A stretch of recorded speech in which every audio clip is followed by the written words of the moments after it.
going live again? They're doing Mangrove Delta. This is great. Yeah, it's 1080 now. They're actually doing Mangrove Delta. Alright.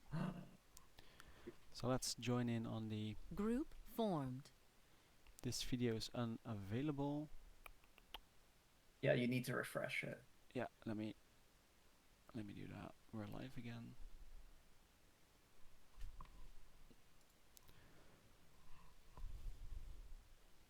I see we're with 92 people still, so I think everyone was still there. They didn't have to go to the new. So welcome everyone. I think it is full HD now. Can someone confirm that for me?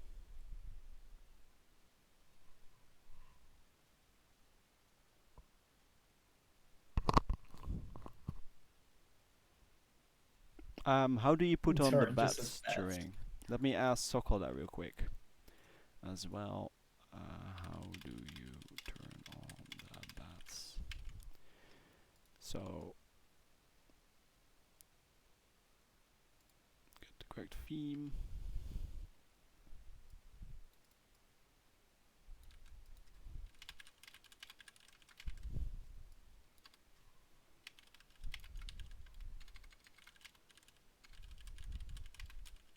Interesting. I just banning Cybran, I assume for the frigate power of Cybran. Cybran have the best frigates in the game.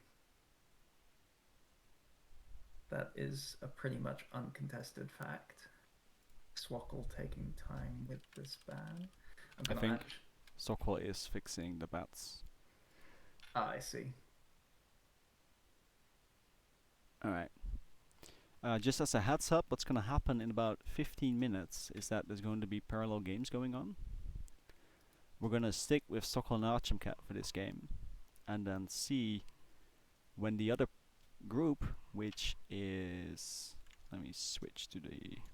What was the next group after this? I believe it's Jagged and Tex. Yeah, and then we can see if we can switch to them. If the games overlap a bit. Alright, so the stream is fixed, it's now full HD. That's Excellent. Nice. Do the bats work right now? During?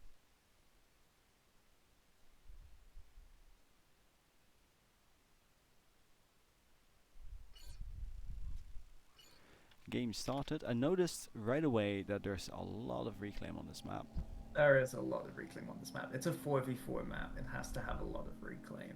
And yeah, that means there's 34k reclaim in frigates and destroyers. This is a very high APM 20 by 20 map. Some people may say it's similar to Point of Reach, but not really. There is about double the amount of mass on this map compared to Point of Reach. And also, this map is quite flat, so I need to go to. You can see that pics are reflecting that. Swackle, I assume, is wanting to use Phobos or Zethuis, as they're known in game, to maximum effect. Arch probably looking to use the power of Cybran T1 and T2 Navy, because the frigates, Cybran frigates are so strong. Extremely strong, and the Sirens are really good on maps without hills because they don't have tactical missiles. No. Yet, unfortunately, this map doesn't have finished decal details. But if you look at the map that both these players have started on, the decals are mostly finished on those, so they look okay. The rest of it, not so much. Oh yeah, I'm seeing it right now. The decal work on these. Is it decal or decal? I say decal. Decal. Let's go for decal then. Alright, so they both opened land. Which I'm not a high rank player, but this, especially for a Cybran player, he doesn't have any amphibious units. Why would you not open up air? Air factory costs more E. I see You can be Jacket joined greedier us. if you open land. I think I fixed the overlay issue. Yeah. All right. So tell us, how did this map came to be? Because it's a whole bunch of islands. You mentioned Point of Reach a minute ago. Is that the inspiration of the map? I'm gonna say yes, but thank you for the question. But first, I'm gonna answer Thomas's question, which is, well, comment, which is so much math in both these maps so far. Yeah. And the interesting thing is that these maps were designed as team play maps first, and single player maps, well, 1v1 maps second. So that's why there's a lot of maps. They're designed for team games, and instead, it's sort of like you can play 1v1 on them, but it's just more challenging because of the amount of mass. And back to your question, what inspired me to make this? Maps like Point of Reach definitely were an inspiration. And before this point, I hadn't really made a proper water map. Sorry, Rico is asking me a question. Yeah, take your time. To answer Hashibirani Soiku, yes. The show matchings will start to overlap each other, and we're going to try to jump between them. So the next one is starting in 10 minutes. We'll likely miss that. But if they have a quick game and this is a long game, then we can jump over to the next one. Indeed. We can always catch up on replays as well. Yeah. So there's a very quick transport out from Swackle, by the way. Stealing one of Archer's islands. I like this move.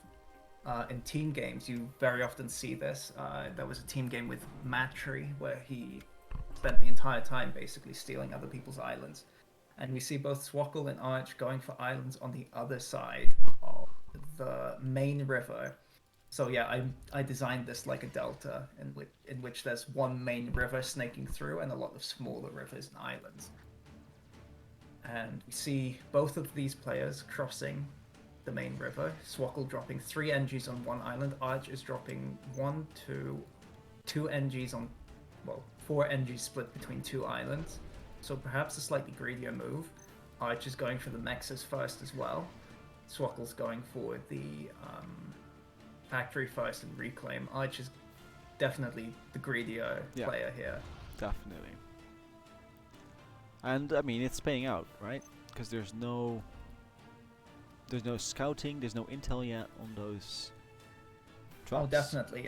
In the early stages of this game, yeah, you can pretty much get away with it because there's very little that Swackle could do to counterplay this, because both players are still racking up their eco and build power, and I'm not sure Swackle will even know that he's just queued up his transport to drop straight on top of Arch's factories now.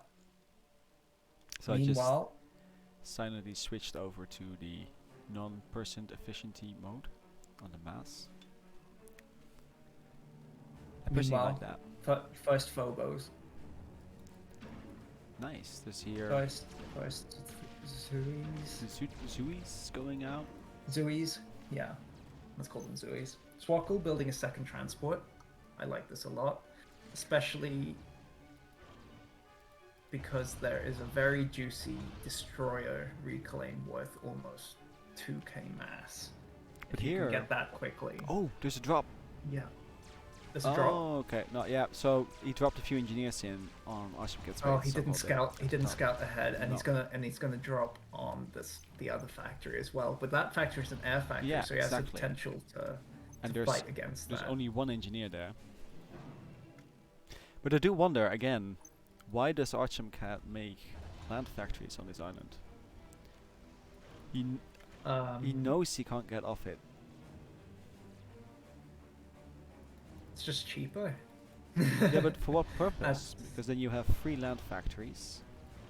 He's stalling power. Same reason people build land factories on Point of Reach. It's a lot easier to hold if you've got a land factory. A land factory can build AA, it can build anti-land. Arch is walking to this expansion. I love this move. This is a power play right here. Oh, He's like, moving. Oh, with his commander. I am done with your floaty nonsense. I am coming to shoot you personally. Archimcat also joined the water. He's building frigates. There we go. They didn't drop the large mass spots yet in the far ends of the river. Maybe they don't need it yet. Maybe they'd overflow if they went for it. But yeah, those are very valuable. They should be picked up at some point during the game. Each one is 2.5k mass. That is not to be ignored. That's quite a lot. I agree. It is a lot. It's almost a T3 max. So he's not. Oh, he's paying attention. He's commander. All right. Doing a little dance. Doing a little micro. The PD is finished though, so he has to get out of here. Oh, yeah, I don't think he can contest this PD anymore. Not the PD, but he can contest the land factories. He can. He can just sit outside PD range and just... But this is a tricky move. Although at this point there's of course no T2 air yet, so there's no sniping possibilities. Yes, no possibility of a torque bomber. No, And even though Swockle's going T2 air, if he went first torque bomber, that would put him behind on inti count so much that it wouldn't really matter. This transport from Arch is dropping straight into an AA. Is it going to get it off? It gets 2 NGs out. Oh, here it did. Gets shot down. And there's it's building a PD with the engineers that got out, but there's an artillery shooting them. There's the theories. Oh, it's no, not going anywhere. Didn't work out. Meanwhile, Arch's stolen island, pretty much uncontested. Well, one of them got taken. One of them got taken over, but that's because he got. That's exactly why you build a land factory first. You built air factory first. He got dropped on, and if you build air factory first, then you can't contest. That is just the. That's just the sad truth. I think Archimcat is still stalling right now. No, he no longer is. I wouldn't be surprised. Commander under attack. He seemed fine. He's just finished a T2 air factory HQ, and if he's that's a lot of P-gens. Sokol is stalling at this point. He's going T2 air. That's nice. Yeah. Swockle didn't build enough P-gens. Arch managed to get T2 air before Swockle, even though Swockle started the upgrade sooner. Arch coming out with a better eco management. Well, he has more mass income at this point than Sokol does. Oh, I stand corrected. He does not. Oh, nice raid by these phobos here on one of the islands close to Arch. That's gonna be very painful. That's gonna be a lot of dead maxes. With the frigates here? Oh no, I'm seeing it right now. Here you go. 5 Sutis. Bringing in the pain. And hates the Suis. Oh. They're being spotted by a bomber. Meanwhile, Arch, the absolute beast, is reclaiming Swockle's factories with his commander. He's getting shot now, though. He needs to move. He's taking a lot of damage. He's got the PD. Oh, that's an anti-air turret. That's not a PD. There's an 8 engineer drop light transport coming in the back. I think he's going to make a new expansion here somewhere. Or maybe some... He's dropping them in the water, it appears. He might be going for the cheeky build 5 naval factories, right click, queue frigates into the base. He's doing it. He's doing exactly that. There we go.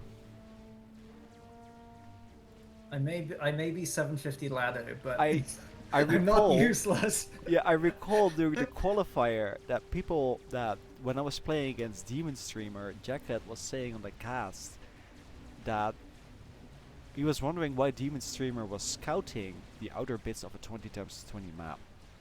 And then Sokol said, well, that's because at that rating they make bases in the middle of nowhere to have a surprise attack. And now Sokol is doing that same move, He's doing exact, exactly that. which is really nice because if he manages to keep this a secret for like 2 more minutes, then there will be at least 10 frigates here, and that would be very Yeah. hard to contest.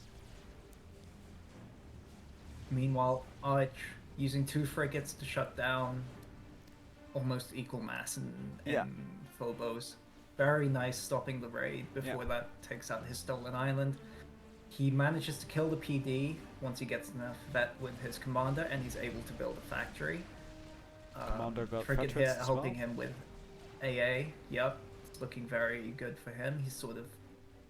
Oh, that's a lot of Lobos on that transport. Ooh, a Tech 2 No, it's transport. spotted by the frigate. Yeah, but the question is, No! did Archimcat, I mean, it's on radar, but did he respond to it? Yes, he did.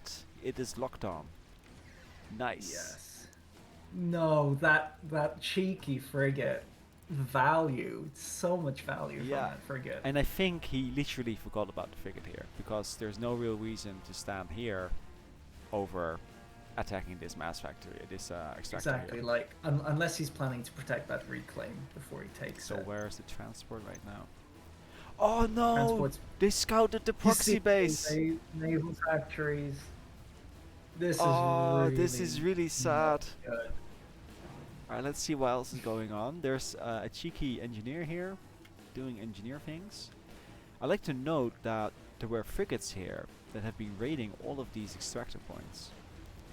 And even Yes, though... all of the small islands. Yeah, and even though they didn't gain too much veterancy from that, the amount of mass that Sokol is missing out on just by losing the income is becoming more and more. So these frigates are very rare. Swakol. Oh, this transport is getting way too close for comfort. This- if he drops it now, He's got to will it drop now. survive? He's got to drop right now. Or No, it's he's gone. not paying attention. No, he's not paying He's attention. not paying attention. Ah. That is a beautiful mass donation. It's in the water though, so it's reduced by half. Reduced by half. So of it's course, not yeah. it's not that bad. I think it's about 200. That's gonna drop right here. Arch has captured an air factory. Okay, He 400. has Seraphim Tech now Really? Why did he do that? with his commander. Oh. I hope he upgrades this. Oh shit! That. What happened? Oh, sorry, I shouldn't say that either on stream. But I actually clicked on. I'm in the focus army Vashimcat, and I accidentally clicked on upgrading the factory. But luckily, the game noticed it, and he didn't do it. And said you were trying to cheat. Yeah, instead. exactly. So, all right, let's quickly get back to observer mode. Oh no. But this is really sad what's happening here, because now he's closing in. And there's a T2. Yeah, A T2 factory. yeah. in There's T2 land. There's a Wagner raiding. There's a T2 air. There's a Renegade raiding. There's T2 transports dropping NGs everywhere. Arch is playing this really well. Like, Yeah, there's... I'm liking this. There's torque bombers now coming in to the expansion, and this. Yeah, that's gonna... If the Renegade wasn't enough, then the Renegade's torque gonna get bombers are fixed. just The number of... Renegades, yeah, too slow for the and the frigate AA can hit it, but the torque bombers much faster, can avoid more of the AA. Oh, there's Wagners. There's Wagners from the stolen island. Lots of purple Wagners coming in. On another note, the other game is supposed to start 2 minutes ago. Did you hear Okay. anything from them? I'm going to double check. Thank you for reminding. Meanwhile, there are more torpedo bombers coming into the proxy base. And in a response, Tech 1 AA is being made. I note that there's an HQ being built here. So denying this proxy is actually a lot of worth. I hope, because these interceptors here, I hope these are gonna meet up at the proxy. There's more transports coming in from Sokol again. There's Wagners getting into the water. Also note that Archimcat actually took one of the 2k, 2.5k worth of mass sinks that we have right here. There's an interceptor engagement that Archimcat should not have taken. I think he's lacking intel right there. Oh, he's making... I think he's going for the hover artillery. But the proxy base is gone. I'm pretty confident that he can't. He's making a cruiser to stop the air, but air is not going to be his problem in a minute or two. It's going to be the stream of frigates. And an important note here is that... Oh, we can actually see the score, you're right. An important note here is that the Cybern frigates are the strongest in the game. So in order to stop 3 Cybern frigates reliably, you kind of need 4 of any of the other factions. And he's got like 8 of them. But what he's doing here is very nice, is hiding behind the very high health naval factories. But True. He's got no answer to the subs, he's got no answer to the torque bombers. There's a torpedo launcher that he made, a static one. And there's a small engagement here going on. He's trying to, I think he's trying to just get the attention of Archimcat everywhere at this point. This dropped, I missed it though. Where did this, oh no, this was the drop. Yeah, sorry, I'm just helping Yeah, take your time. Dragon and Tex. The cruiser's running away. Not fast enough though. That was just a rally point.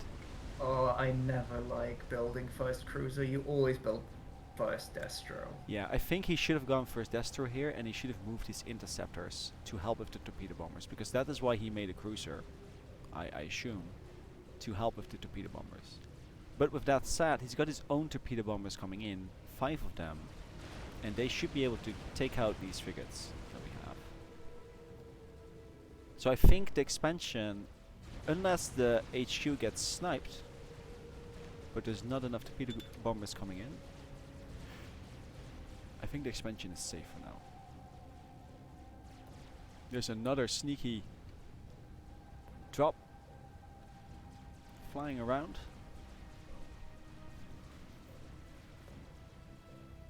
Some Tech 1 gunships. I really like what Archimcat did with the Wagners, because he can just move them around the map, essentially protected by the water, to take out just a few extractors.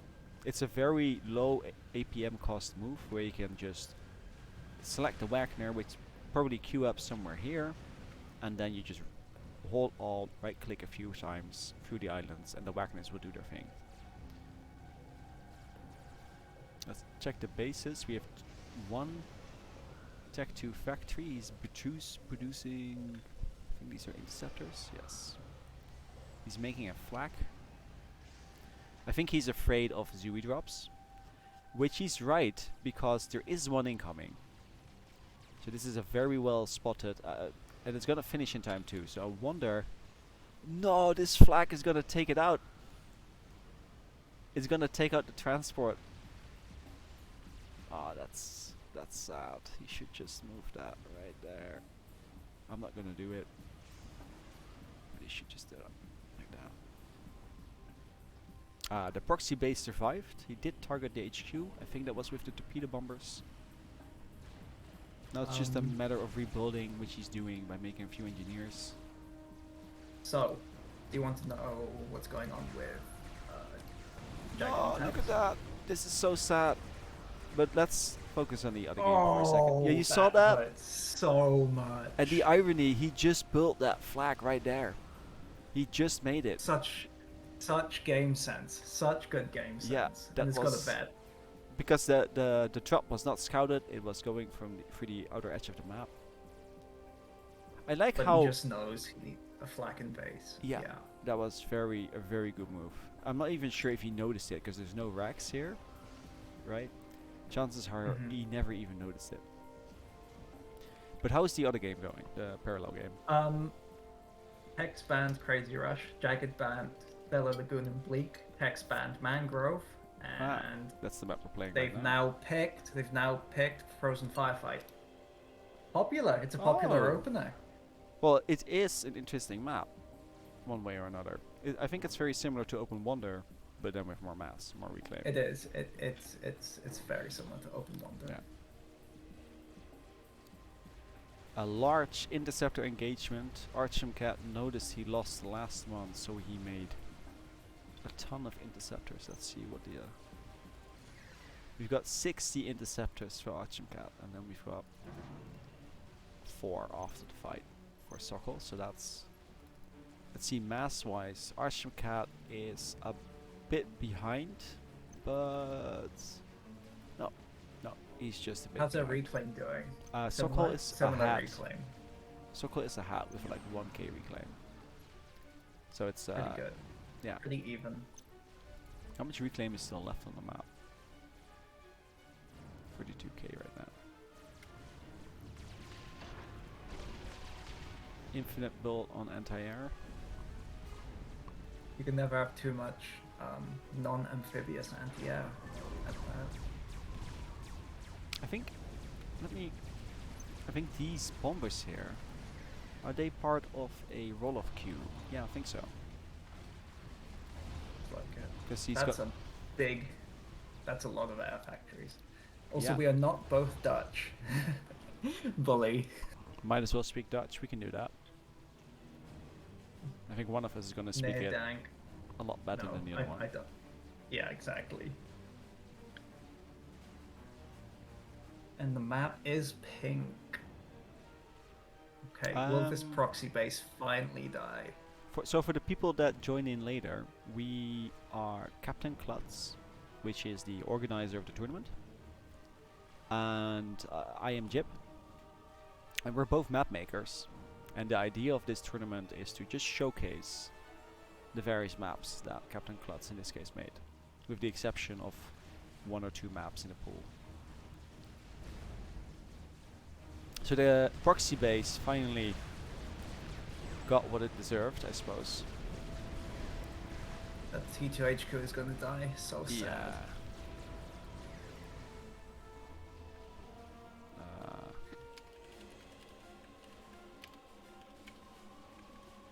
So I think this... I'm not really sure why Sokol has so much score right now. He has T3 air, that's... He's been spending energy on T3R. Oh my god. Oh. Arch is building to Thuis. Yeah, he stole the attack and... That's genius. That's cruel. You know, sometimes you don't need flak, sometimes you just need 30 T1 AA mobile guns to stop a transport. Here comes a strat bomber though. Ooh, but they got Takes caught by out the the cloud naval of factory. interceptors. Yep. The Just about base... chose the Oh, he's worst stalling play. power! This could actually do No, some he serious shielded down. damage. This is gonna do some... Is Pause the your air shield... fact. Pause your air The fact. shield... No, the shield Please. is gonna turn on! No! Oh! Oh, This is so much luck! whoa, Swokkel's gonna be mad. Oh, that He's was gonna be so much mad luck. after that. That was so lucky. But Arch even paused his air fact, but he did so just a tiny bit too late. Now he just has to fly away with the strat. Just get out, get it into an air staging facility. Yep. But I think the route he's taking... I think It's pretty maybe he's safe. going for the stolen tech. Yep, he's going for the stolen factory. Yeah, Dead. but doesn't really matter because there's only more factories. Exactly. So this is He's an already made interesting... more. What just happened here is that initially the interceptors were hard locked on the strat, and then they don't fire at anything that's in front of them. And when Archimcat noticed there were ASF flying across the cloud, he removed the hard lock. So what happened here is not necessarily... essentially Sokol sacrificed, I think, the ASFs in favor of saving the strategic bomber by removing the hard lock. I think that's what happened right there. If if that was intentional, then that's pretty clever. Yeah. But Archimcat could Almost have... loses. Yeah. Almost loses a strat to a frigate though, as it's coming into base. Now I'm just waiting. Good look, he's making it. There we have it, people. An air staging facility. I think air staging is one of the most underutilized tools. Yeah, it doesn't that help when have. people doesn't help when people like Bias say that air staging is not worth it. Air staging is 100% worth it. It Oh, repairs.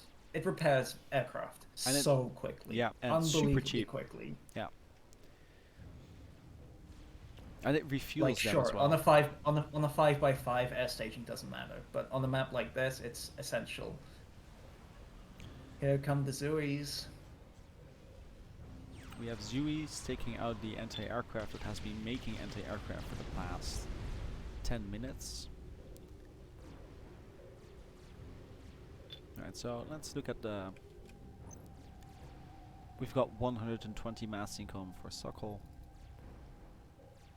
And we have 140 for Archimcat. I think this game is again in favor of Archimcat. He just seems to be able to stabilize really well. Yeah. I think so too.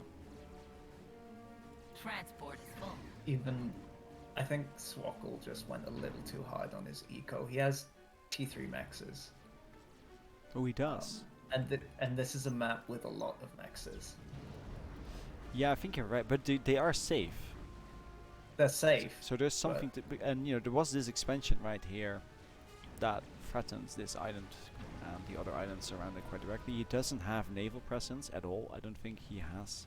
Well, he's got a bunch of navy factories here, but they've been recently built. They've been built just now. I think honestly Arch turned this game into his favor when he walked his commander into the base, into the island that Swokkel had expanded onto, and just shut down the biggest early investment Swokkel had. Yeah. Whereas Swokkel wasn't able to do the same to Arch. Arch still has the factories he built on that island. Yeah. Yeah. And I think when we mentioned that this may be a poor investment, but we should not forget that during the early game there were frigates harassing all the islands. Because all of these extractors are within frigate range. So they're not safe. I mean, on this island, I think these both can still get shot. This one is pretty safe, even though it's almost that, but that's by bombers. So I think that's why there's no upgraded extractors outside of Sokol's base. The fact that those early raids, as you can see right here again, they're just so effective and very hard to defend against, especially after losing the proxy base at the bottom that Archimcat is scooping up right now. For each of these islands, I sort of designed it sort of like, okay, I'm going to give them this many mexes safe from frigates each, and then everything else is going to be frigate killable. Like if you look at most of these islands, there are 3 or 4 mexes safe from frigates in most cases, and then everything else is just within range of... There's the GG. At this point, he just lost air against... He's lost air, he's lost map control. And the series goes 2-0 in favor of Archimcat. Nice. Very so nice. Now I need to go to the intermission. There we go. Nice. I can see the resemblance they made with the first map that we played. With the frozen fields. Even though it's frozen fields is of course 15 by 15 and there's no water, but the island, it's still islands in frozen fields, it's just ice in between. What I suggest we do is we do a live replay on the other game. That's what I don't think they've started. Oh, they didn't start yet? I told them to start, but they haven't started. That means that they're probably somewhere in this list.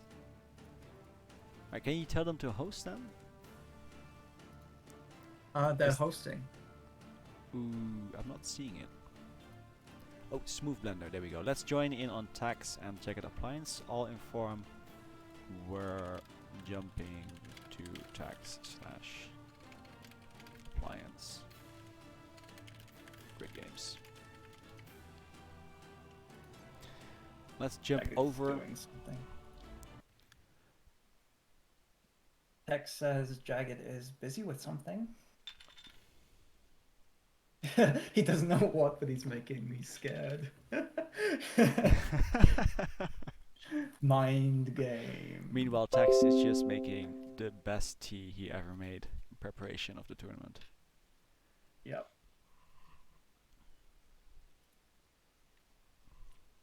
Right. They did all the faction banning and picking already? Um, I think they're midway through. Oh, okay. We'll wait out a bit. Mhm.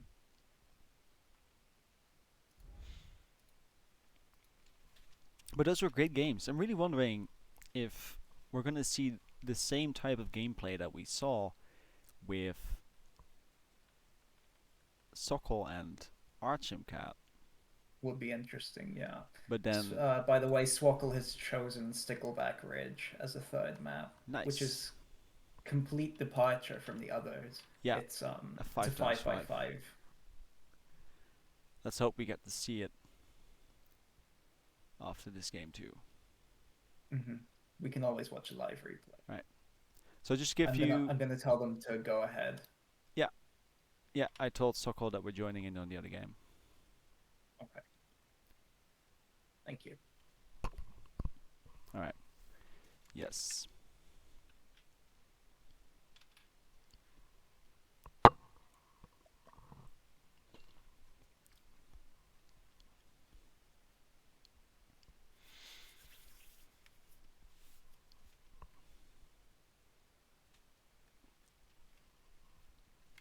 Now we'll see how these two players handle it. Yeah. So let's talk a bit more about, because you mentioned with Mangrove Delta, the Mm-hmm. decal work wasn't Yes. entirely finished yet, but in this map it is. I'm just gonna quickly turn off the decals so that people can see the difference when there are no decals on the map. So what decals essentially are small textures that you continuously place on top of the map to add detail that's not actually in the height map. The height map in Supreme Command is very coarse because it's a game from 2007. Um, and decals kind of add that level of detail to the height map that's not actually in it. And in this map, there's actually a special type of decal, which is across the entire map. Am I correct with that? You are correct. Could you tell us more about how that, why did you make this special decal for just this map, and what is its purpose? So, it's funny you asked that question as someone who kind of pioneered this in FAF. But essentially, what it is um, you can create a decal that is much higher resolution than the actual map, and that provides a lot more detail. So if you scroll all the way out, and you, for example, look at the edges of the islands, you can see that there are little ridges of like little erosion ridges on the edges of the islands. You can see them from all the way zoomed out, and then when you zoom in, they sort of transition into these high resolution decals built into the game. Um, and it just adds another level of detail. It makes the terrain really pop. It makes a flat map feel less flat. That's their purpose. And the way you do this is you use third-party programs to render these what are called albedo and normal decals. Albedo just means surface color, pretty much, and normals are the actual surface itself, its height. Um, so when zoomed all the way out, you'll see that the mountains have a lot more detail on them than they would be if it was just a height map, and that's from these normal decals. I don't think Frozen Firefight has a map-wide albedo decal, No, don't think so either. but other maps such as Desolation, which has unfortunately been banned by everyone so far, have map-wide shadows. Stickleback actually has map-wide shadows, Nice. and my rather infamous Adaptive Alpine Valley has map-wide shadows as well. Yeah. Just to And give yeah. Those just help sort of immerse you more in the terrain. It sort of makes you it's not only for looks, it also helps you judge how rough the terrain is. So, for example, it allows you to recognize a mountain as a mountain. Normal decals really help these mountains, especially these small mountains near the mid islands. It really helps them pop, because without these normal decals, they're basically invisible. Yeah. Anyway, you were saying? Yeah. So, just to give people an idea what Captain meant with a shadow map, is that the terrain in Supreme Commander doesn't make shadows. And what we did, and what Captain Klutz did on the majority of his maps, but if you did it on this map, I'm not entirely sure, but it's not very well. I didn't do it on this map, okay. No. Is that we kind of fake in those shadows to make the map look more three-dimensional, to make it look more real.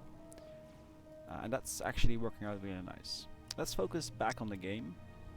Because I love this mid drop. Yeah. I love this mid drop from Jagged. It's so clever. Interesting mid drop from Jagged, where he immediately takes this very valuable island with a couple of mass extractors, 4 of them in the hydro, and just starts pumping out some factories.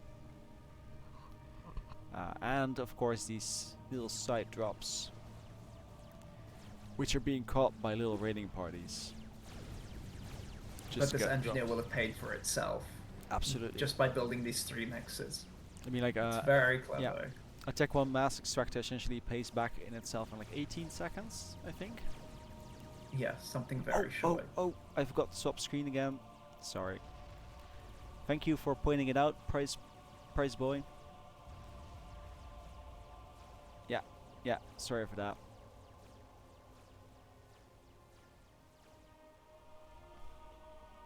I hope the explanation on the decal work was still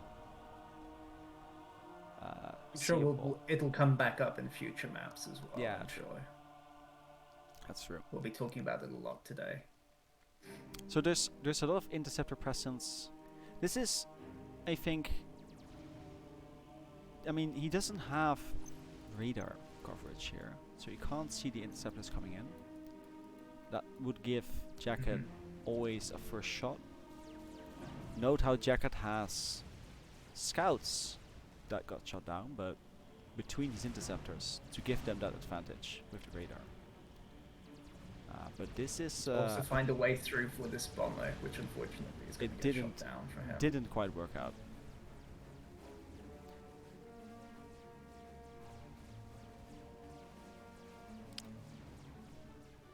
Let's see what we have. We've got 8 land factories right here. This is a 9th one and a 10th one incoming. This is way more than Archimcat and Sokol were making last game. But meanwhile, Jagged has 4 of them in the center. This is very interesting because this means that these units will always have to come from the base, which means there's a very large delay between the reinforcements, right? If suddenly units are needed right here, then they're going to need to walk all this distance.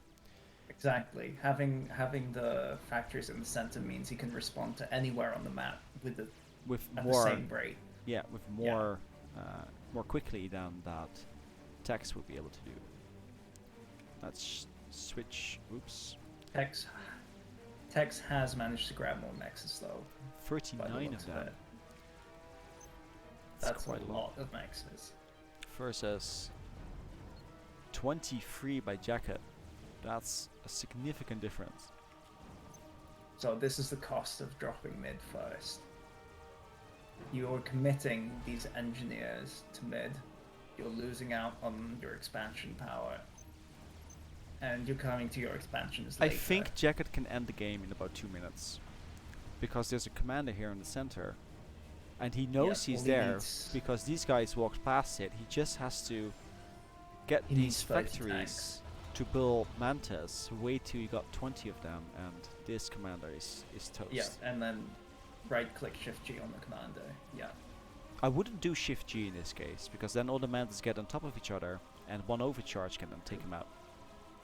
True, actually. Someone mentions bumping the microphone. Is that me or is that Captain? I suppose. I think it's you. I think. Do you have a pop filter? Maybe they're getting confused with that. No, I don't have that. I don't have one. I just have a sock over my microphone, but it stops the popping noises. But so. I'll try to not touch it. I'll try to pay attention on that. Yeah, I think it's me. Oh dear. Jagged just lost most of his mantis, which is very sad. We just walked straight into this huge supply line from tech. Yeah, exactly. Which is again the 10 factories at the back, the 9 factories, the cancelled one. But there's a lot of Medusa moving in. I think this is a good move. A Medusa where? Coming in towards Tex to try and take out his island position. Oh, I'm seeing it, yeah. We've got a bunch of Medusa here. Some factories producing. Jacket is about to stall. Stalling power right now. Just for the players that are not very used to the game, if you're stalling power, as you can see, a mass extractor takes power to produce mass. So the more you stall on power, the less these will produce. Note that the number is fractional, and it is, so it's now +2, but it was making +1 previously. It's always rounded down, so it was probably making 1.9 or 1.8 when he was stalling power. So the UI is not very effective in communicating the information. We see a nice siege going on here. I think a nice difference. Tex has managed to kill all the top left mexes, by the way. That's very sad for Jagged. Oh, I see. Yeah, they're all gone. They're all gone. He's also losing the factory on the far left. Yeah. These 3 Thams. Oh, the hero NG reclaiming the Thams might actually save the factory. Oh no, look at that! This is the height advantage! They're all shooting the terrain! Oh my god, no, Jagged! Oh. No, Jagged, this is the only terrain on the map. Please. This, I think that terrain just tanked. I think that just lost him the game. I think no. that was very unfortunate. Let's go back That was to disastrous. He lost several seconds of firepower. Yeah, like 5 or 6. And considering it is maybe 30 mantis that he had there, that's quite significant. That's really sad. And all the Medusa are dead somehow. Yeah, they get shot, they get picked up quite quickly. There's a drop coming in. Let's drop in the back. This is just an engineer drop, it seems.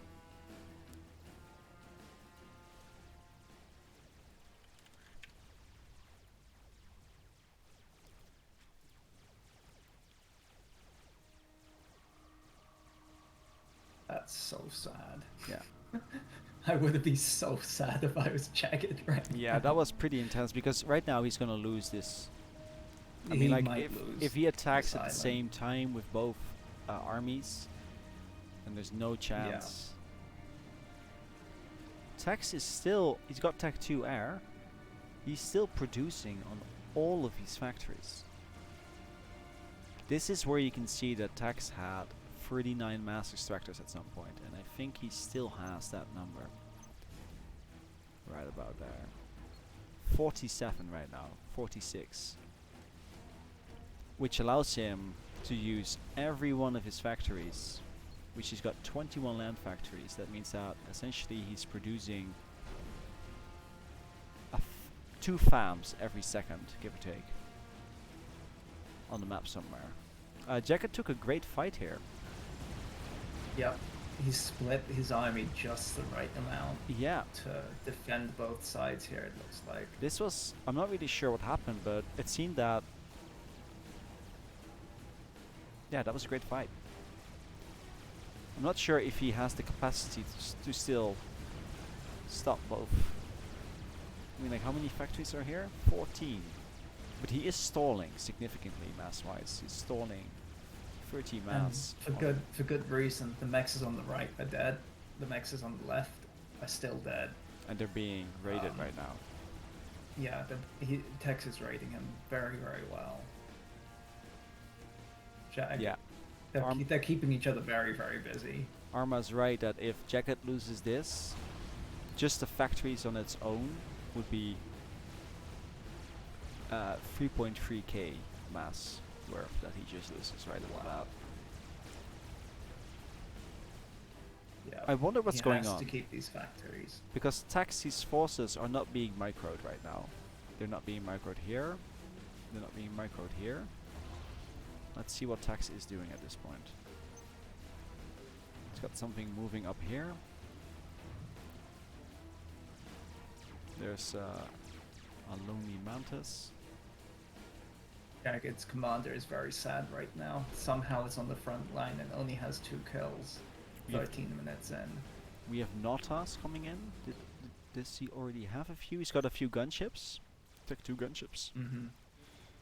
I'm not really sure where they are. Gunships on attack move. There's one on the left. And there's one on the right. There's one in his base. Hex says small mass. Yeah. Well, he's stalling just as much as Jacket is, essentially. I think they're both relying on the fact that there is a lot of mass on this map. It's just that the engineers that were supposed to get that, nice interceptor here, are being killed by raiding parties all the time. Because they're both spending about 20 to 30 more over what they're actually producing, and one engineer, give or take, reclaims that 25 TIG. Jagged surrounding Texas Army in mid. Very good fight for him. Yeah. Help me remind me to update the overlay next time we switch games. Okay, I'll try to remind you to change scene. Okay, Oh, Noth sorry. is coming into the mid. I just found out, Fidget, what the bumping is. It's my glass hitting the microphone when I'm trying to drink. That's it. That's the bumping. I'm not doing it again, I promise. I like Tex's Q on his commander. Let me switch to the focus army to -1 again. Does he have gun? I think he has gun, doesn't he? No, he's got No, T2. he has T2. He's just queuing a line of point defense. Point defenses. Well, that is the best way to take this. I don't think he needs it. Like 1 or 2 would be fine. And Because he has more presence. the Volthus. He has Yeah. the Volthus on standby too. The Tech 2 Seraphim gunships are Volthus. Jagged's commander still somehow scared of 5 Thams and 2 Zuthuis. Well, I think the problem is that Jacken doesn't have intel around there. Yep. I think That's that's the what problem. we're seeing here. Noth is going into the base. He does Fighter have bomber is intel. coming into the base. What's he bombing? He's Large, bombing the HQ. large The intercept HQ, which is halfway to T3. No! No, There's 2 he's gonna get Northwest this. here. Well, he just needs No. 1 more run. I mean, they're damaged. I think he's getting. I think he's running away. Yeah, Should- he's running should he away. have gone No, he selected all of his Nothers to click mid, and those pulled the ones off the attack order. He could have probably killed that T3 HQ. I think so too. Yeah. Yeah, I think he just pressed the button that selects But all maybe- fighter bombers and clicked them into mid. There's See, 'cause more. he's- There's more coming for the HQ. There's 3 more coming in right now. It's too late. Jagged knows about it already. Meanwhile, all the factories in the middle are dead. Yeah, There's but 15k reclaim. This is looking worse and worse for Jagged now. yeah, he Yep. calls it GG. He knows. He knows. Nice.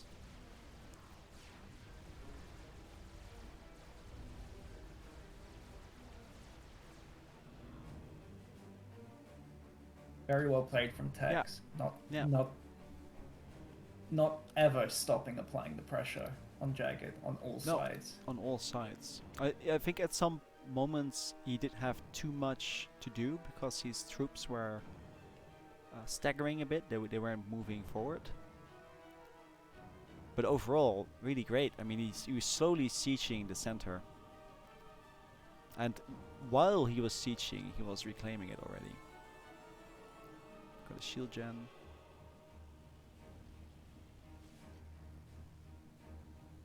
He's not gone tech 3 air. He's got some tech 3, tech 2 masks, sectors. Yeah, very nice game.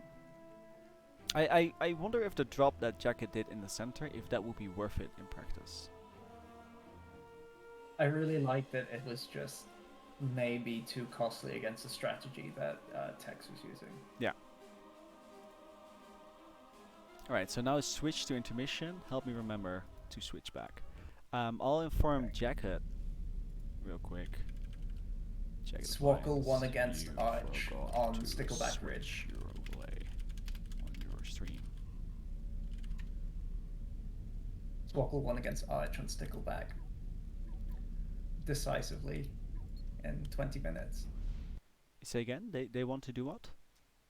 Swackle won against Arch Simcat on Stickleback Ridge, so it's now Nice. 1-2.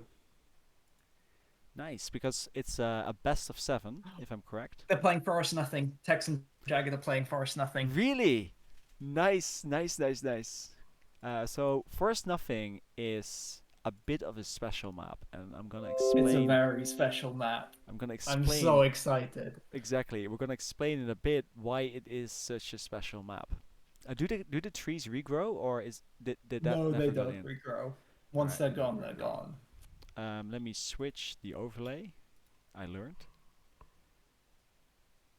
There we go. Yes, we're good. Yeah. So what happens on this map? There are no mass extractors. Oh, they come in. Oh, you can get to choose. Transport. Yeah, you get to choose where you land. Nice. I wasn't aware of that. So this map is a request by Arch Simcat. It's based on the Age of Empires map of the same name, Forest Nothing, in which there are no resources, only trees. And these trees are very special. They have 10 times the reclaim, but take 10 times longer to reclaim. That means there's 60k mass on this map. No, 600,000. Oh, 600k. 600k, yeah. So, yeah, you don't have to worry about there being no mass extractors when you have 600k of reclaim. I'll fix that real quick. Current left, it is Jacket Appliance versus Tex. Jacket going second, Tex going second land. Tex. We'll see. Jacket up. I'm just gonna make that Jacket. There we go. Tex going for the early P-Jet, which is pretty good on this map. I like how they're using income. The transport. Yeah, use the transports to scout. Yeah. They're Tech 1 transports, so they can't shoot, and they can't pick your ACU back up. Oh, but you can use them to scout. Nice. So Tech's building the 2 Tech 1 P-Gens. So Armas is asking a right question. Why do you need P-Gens with all the reclaim available?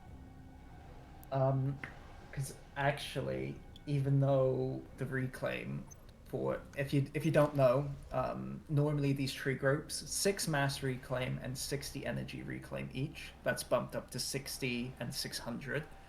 And actually, if you're building air, you will spend a lot more E than you get, and sometimes your energies won't reclaim. If you're overflowing mass too much, then that's bad because you need to reclaim more to get more E, and then you're wasting that mass. You can see it's always good to have. Yeah, you can see too much. It's always good to have too much E. You can see that Jacket right now is just stalling heavily because he's got about 100 income. Between 80 and he's using he's at minus 200 right now, which means this is your answer, Arma, as to why you would want to have at least a few P-Gens and take it slow at the start. because it's way better to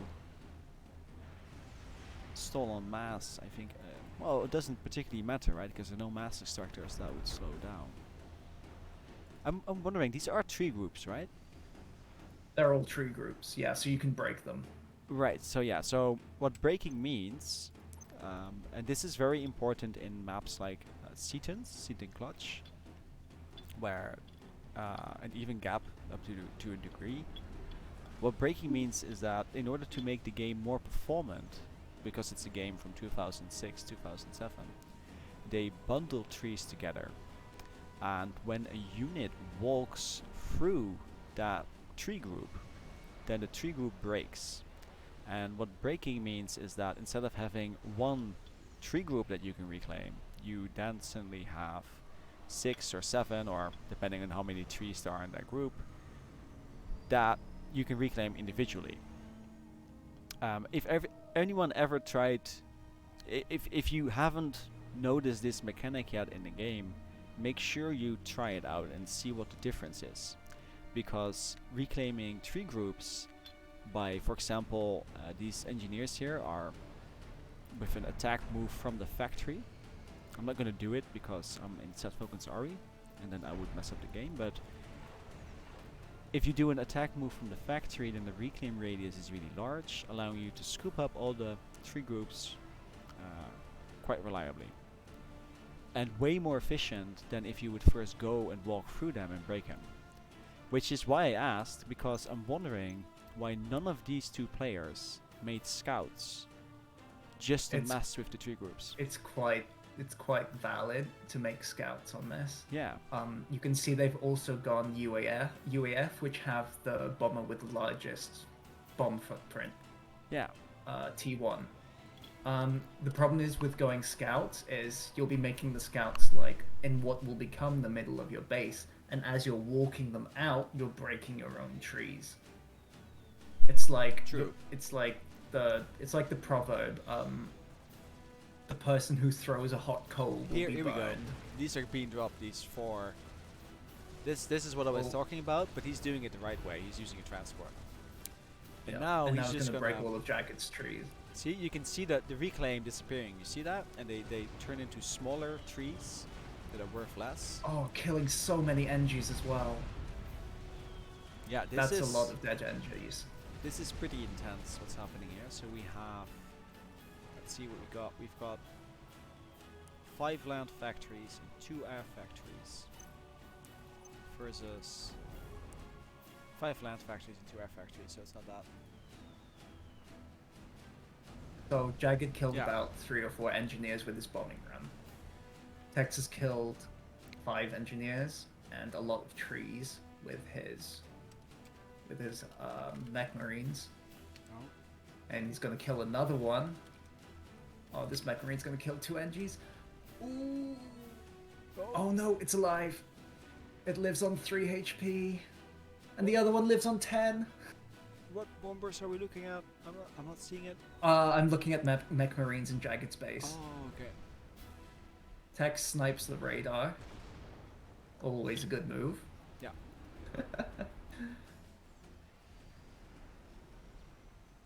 And now we see the meta of Forest Nothing, which is just 10 land factories. Yeah. All attack moving to different places, queuing energies.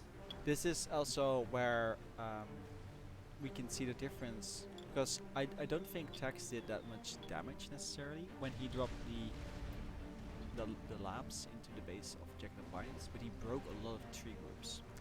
And now you can see that these engineers, just to get back to the mechanic we were discussing, are instead of reclaiming the entire group in once, like this one here is doing, it's just 1 tree at a time at a very slow pace. And you can see that that's happening everywhere. These are essentially not worth anymore. These guys are barely worth, as you can see. Whereas here, they're all still reclaiming tree groups in Texas space, which is absolutely worth. So we can see. Tex loses. Tex trades 4 bombers for 3 NGs. Not a very good trade. No. But did he break tree groups by doing that? No, he bombed the base. Oh, No, then it's not a very valid trade. Let's compare factory numbers again. We've got 16 land and 2 air on Jacket versus 14 land and Three- 2 air, but he's going three of those aren't built. Tech 2 from Tex. From Tex, yeah, he's making Tech 2 transports. He got scouted.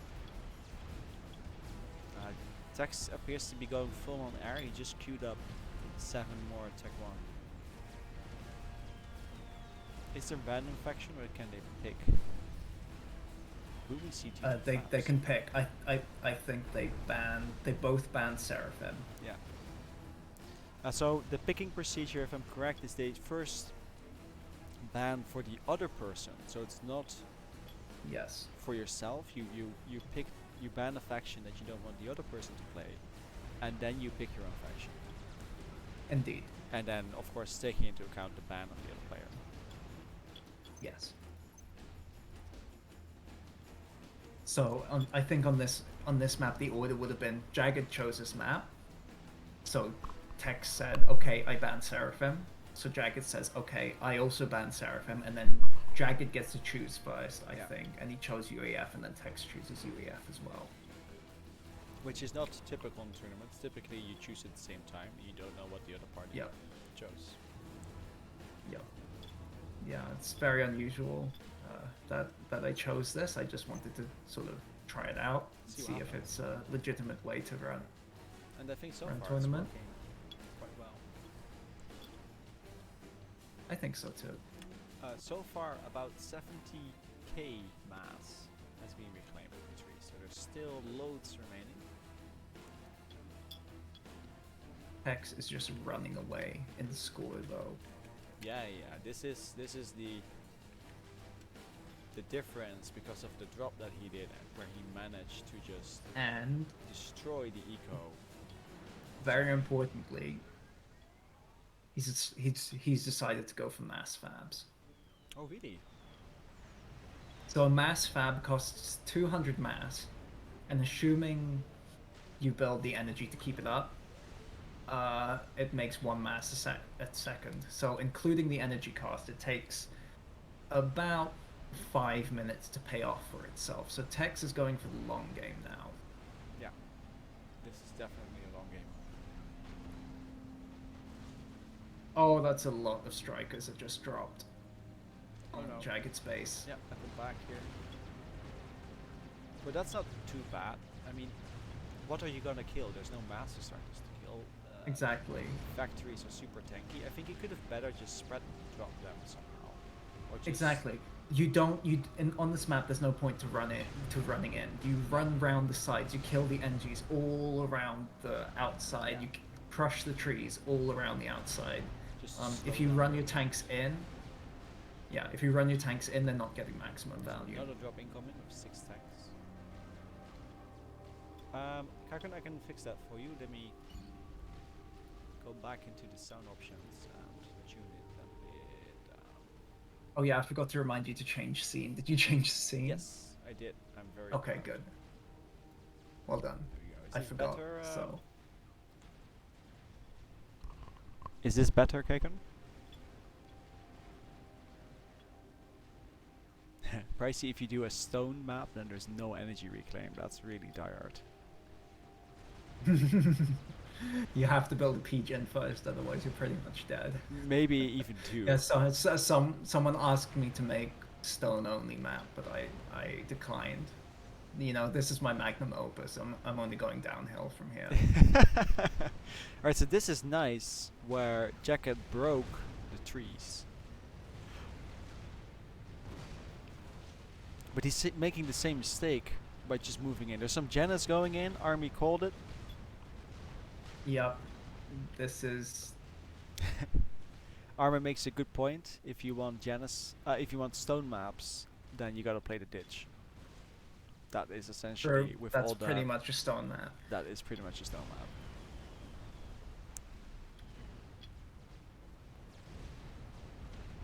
map. Nice. Genesis are horrible to this forest map. Yes. Right, so the game is starting to lag on my computer. Let me see if I can. It's not my GPU. It'll be your CPU, because every time a tree is... Okay, Yeah. so you know how you mentioned earlier that the game makes the compromise Yeah. that the trees all count as one prop as long as they're in a tree group? When you trample it, it destroys the whole tree group and places them as individual props. Yeah. So that's how crushing the tree group works. So it has to make like 5 trees every time a tree is crushed.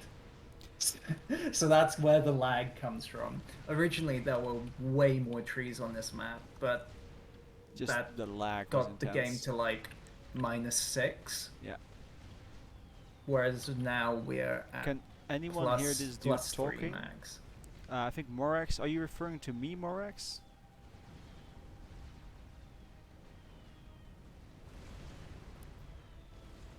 Because I can try and fix it up slightly. Trying not to touch my mic because I promised someone I would not do that. Is this better?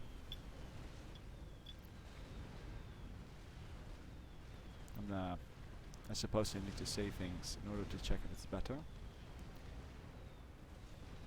Alright. So Tex exploded in score, which I think is Yep. just a pure consequence of, well, I think the real problem is that we just sound alike too much, Captain. I can hear Do you Jip think? okay. Oh, it's Captain Klutz now. I can fix that too. Let me. It's me. Yeah, well, that's me because I turned down your volume slightly, so I turned him up a bit. Can you hear me? Yeah. So there's a T2 army coming in for Tex. Yeah, a pretty now. big one too.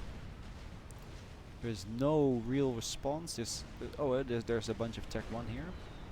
Oh, he's got Tech 2 as well. Alright, so we missed a few things. Let's just get back and see what's really going on. Let's just hold shift. There we go. We've got a Tech 2 HQ. We've got 10 Tech 2 support factories by Jacket. We've got 51 land factories. And note that he's not even stalling mass when I say Amazing. that. Yeah, so that's really I nice. love this map. Yeah. Then if you go and look at Tax, he's a lot smaller. He's got more Tech 2 land factories. He's got 13 support factories, but he's got Tech 3. He's making Tech 3. He's going Tech 3 land at this point. He's going Tech 3 Pigeons and mass fabricators. He's going for a nuke. Wait, what? Is that? You're right, it is being queued. If he pulls that off, that would be the play of the tournament, honestly. Making a nuke on Forest Nothing. That would be very impressive. Hilarious. I'd like to note, and I think that's really important, is that the not show set focus army. Remind me to make a caster mod that does this for you. I'd like to note that Tex has a steady defense line on his side of the map, whereas Jacket has a gap here of no intel, no information. Does he have Tech 2 radar? No. So there's literally no intel here. Did he start Tech 3 meanwhile? Yes, he did. At the back. Oh, he's making Percivals. Nice. Tex has finished the T3 Pigeon and is building an ambassador. He's building a strategic bomber. He's actually doing it. We've got some P-gens here. Does he know? No. So there's no scouting from Jacket into the other base. I don't think I have seen a scout plane for quite a while now. To be fair, what do you bomb with the strategic bomber? You bomb P-gens. Okay. That's kind of the only choice here. On this map? Yes. I think because we're looking at UEF factories, so you can't swoop in and take out a factory in one run. So there's no use. If we're talking about strats, right? Strategic bombers, or are you talking about the nuke? Because the strategic bombers, because he's about to finish one. Oh, really? I would definitely jump right on these two free Tech 2 P-Gens. Yep. Because that's Those the... look very nice. Yeah. Unless if you're playing against Cybran, because then you can take out support factories instead in one run, which is really nice. You can just see Attacks... how much bigger Texas wave of engineers is. Yeah. We've got a tech-free air factory, and it's finishing an ambassador, which is a tech-free strategic bomber. I think, yeah, so there's, the reason there's this lag is because the entity count just spiked through the roof. We've got 80,000 entities in total, whereas in a typical game you would expect about 10,000. To answer the question of Wash, this map, there's no extractors on this map. But what Captain did through script is he made the reclaim values of the trees worth a lot more. So instead of having 8 or 10 mass and 60 power per tree group, it is now 60 and 600 power, if I'm correct, or some Yeah, 40 to 60, depending yeah, on the tree group. depending on the tree group. Which means that the only income you have is these gigantic engineer lines that are just set to attack, move, and scoop up all that reclaim that you have. If, for example, Jacket would really want to do some damage, he would just walk this in and destroy this engineer line. 150 engineers reclaiming, that is essentially 2/4 of his reclaim income right now. So it is, playstyle wise, I like to think it's similar to Crazy Rush, where you have to build tons of factories and you have to expand your resources, but then instead of in your base, you expand outwards. And in the case of Tex, he builds fabricators and apparently a nuke. Where did the ambassador go? He still has it. Oh, it's right there. He didn't bomb the power. It's going back home. The other game is starting. Captain? Yep, I'm on top of it. I'm talking to Eriko now. Alright. And then after this, it was supposed to be Esperanto and Wheelie. Yes, but Esperanto will play Yudi instead. Oh, nice, nice. That's good.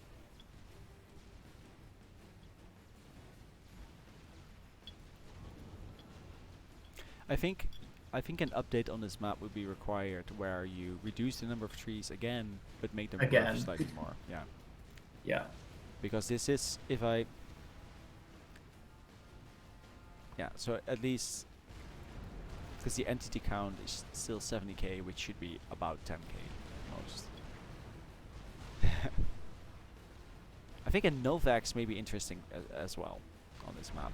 Especially because there are no shields yet, and you can't really maintain shields. Well, of course you can make P-Chants, but they're very hard to make and maintain.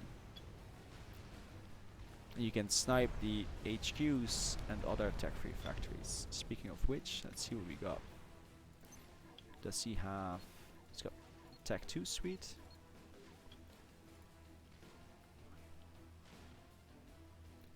SP Noob, I'm not really sure.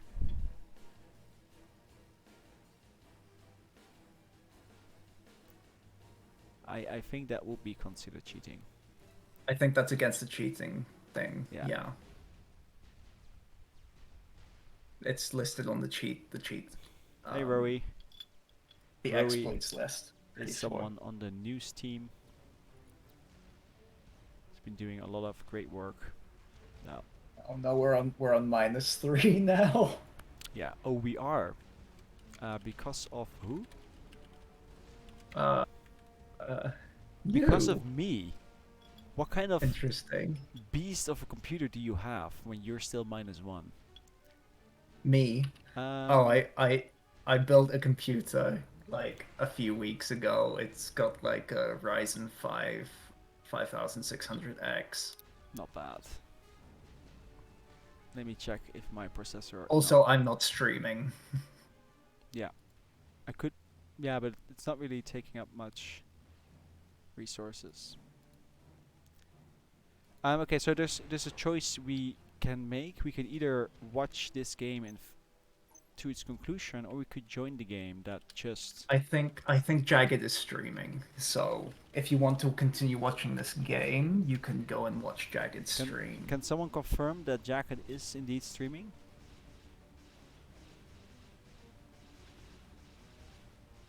Is that a confirmation,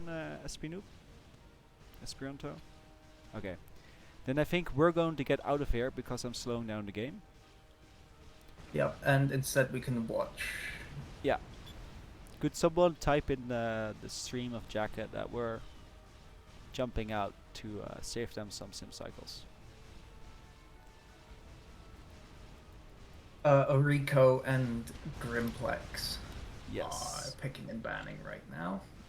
I think Swackle is still playing. Oh, the game just finished. Oh. Let's see. Well, let's see if we can get playing on a map that we haven't seen yet. Oh, Swackle has taken it to 2-all. Oh, really? He got back. He got back at it. He won on Thermal Springs. We haven't seen Thermal Springs yet, so yeah, Still he making won a new on pen. Thermal Springs. All right, so I'm waiting a bit until we're joining on a game. Definitely. Then I'll stop casting this one. Just tell me when to leave. I'll tell you. Yeah, All right. currently doesn't look Whoa. like there's anything up. The amount of reclaim that started at 600k has been reduced to 183k. That's So 2/4 of the reclaim is just gone.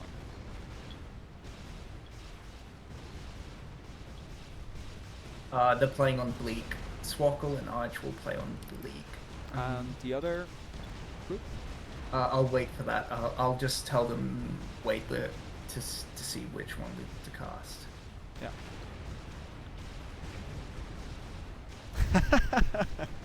You're probably right, Thomas. Yes, Spricey, this is life. There's no delay in this case. There's a nice siege going on here. I don't think he can push on through They're this. playing Adaptive. They're playing Alpine Valley. Oh, let's join in on that one then. I think that will be interesting. So I'm gonna leave this game.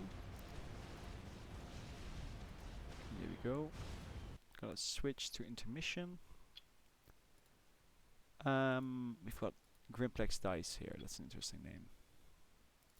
So I'm not really sure what the history is between these two players that we're going to watch playing right now.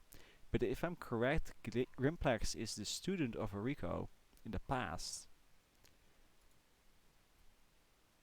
And now the student is challenging the master. I think that, am I correct with that? I'm not sure the history either. I think you're probably right. Yeah, that's what I understood from the forum.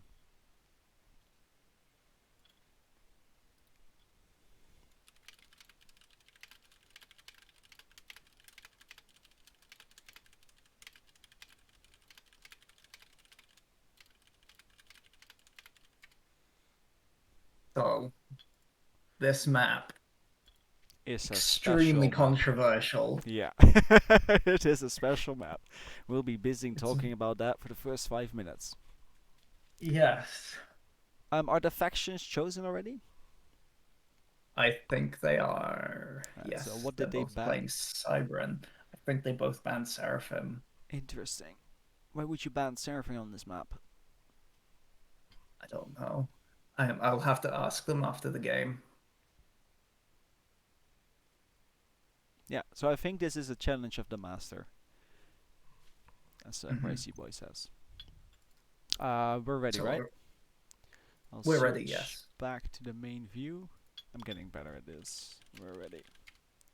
Your time has come, Grimplex. I boy AM playing boy side. playing side. All right. So for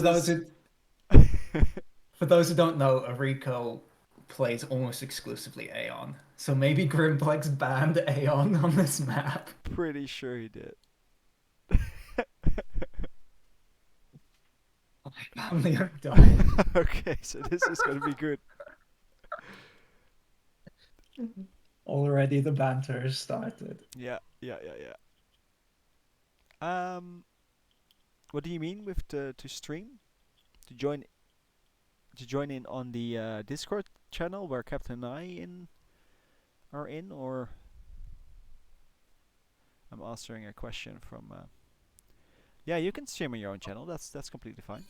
Yeah, for sure. We can't stop anyone from streaming. We No. don't have stream exclusivity for And these games. You can do it from the live replays menu, for example. yeah, I'll update the names. We've got Grimplex. If you run now, I'll let you go. Nice. We've got Rico There will be nothing left of you when I am on done. the left, and we've got Grimplex on the right. Grimplex in Grim Red, Your defeat Rico can be the only in outcome. orange.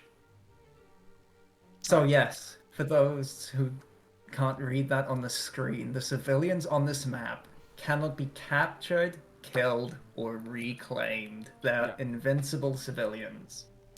So why? What was the idea behind that?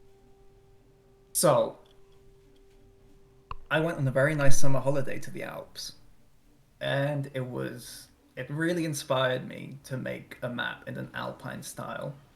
Around this time, I had also played Loki on ladder for the first time. For those of you who don't know, Loki has invincible citadel walls in the middle of the map, and they act as an obstacle to make sure that you basically can't just run straight through mid into the opponent's base. And I thought, that's very clever. I think I'm going to steal that idea.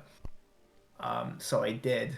And in this case, there are these invincible little villages, little Aeon villages, all around the map.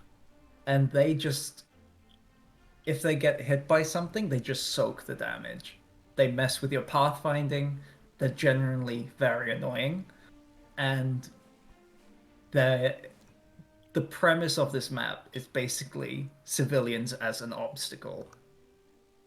The map itself is pretty open. Yeah. There aren't very big height differences outside the mountains, which should be impassable, but aren't. The main obstacle in this map are the civilians. And that has really annoyed people. Which is good, because that was the point. Which is very good. I really wanted to challenge what we've come to know as a FAF ladder map. And when this map hit ladder, got some very polarizing reviews. But I think it's a decent map. If you tuned in earlier, you may have noticed us talking about global decals. And this one has a global albedo decal that adds shadows for the mountains. Yeah. Just Because normally oh, the sorry. terrain doesn't cast shadows in FAF. But oh, very nice raid. Is this hunter going to kill this NG in the bottom left? Right. Yep, Grimplex's NG goes down Yeah. to the hunter. I think this is. Very nice. He was referring to. That's the engine right there. Anyway, yes, there are shadows on this map where there would normally not be shadows, and that adds just such a layer of depth to this map. And I really want to thank you, Jip, for teaching me how to do it. And for those who don't know, Jip has made many forum posts to do with mapping and advanced mapping techniques. And if you're in the Discord, you can react with the mapper role in the role selection channel, and you can get access to links to all of these tutorials. They're very useful, they're very well written, and they've helped me create maps such as these.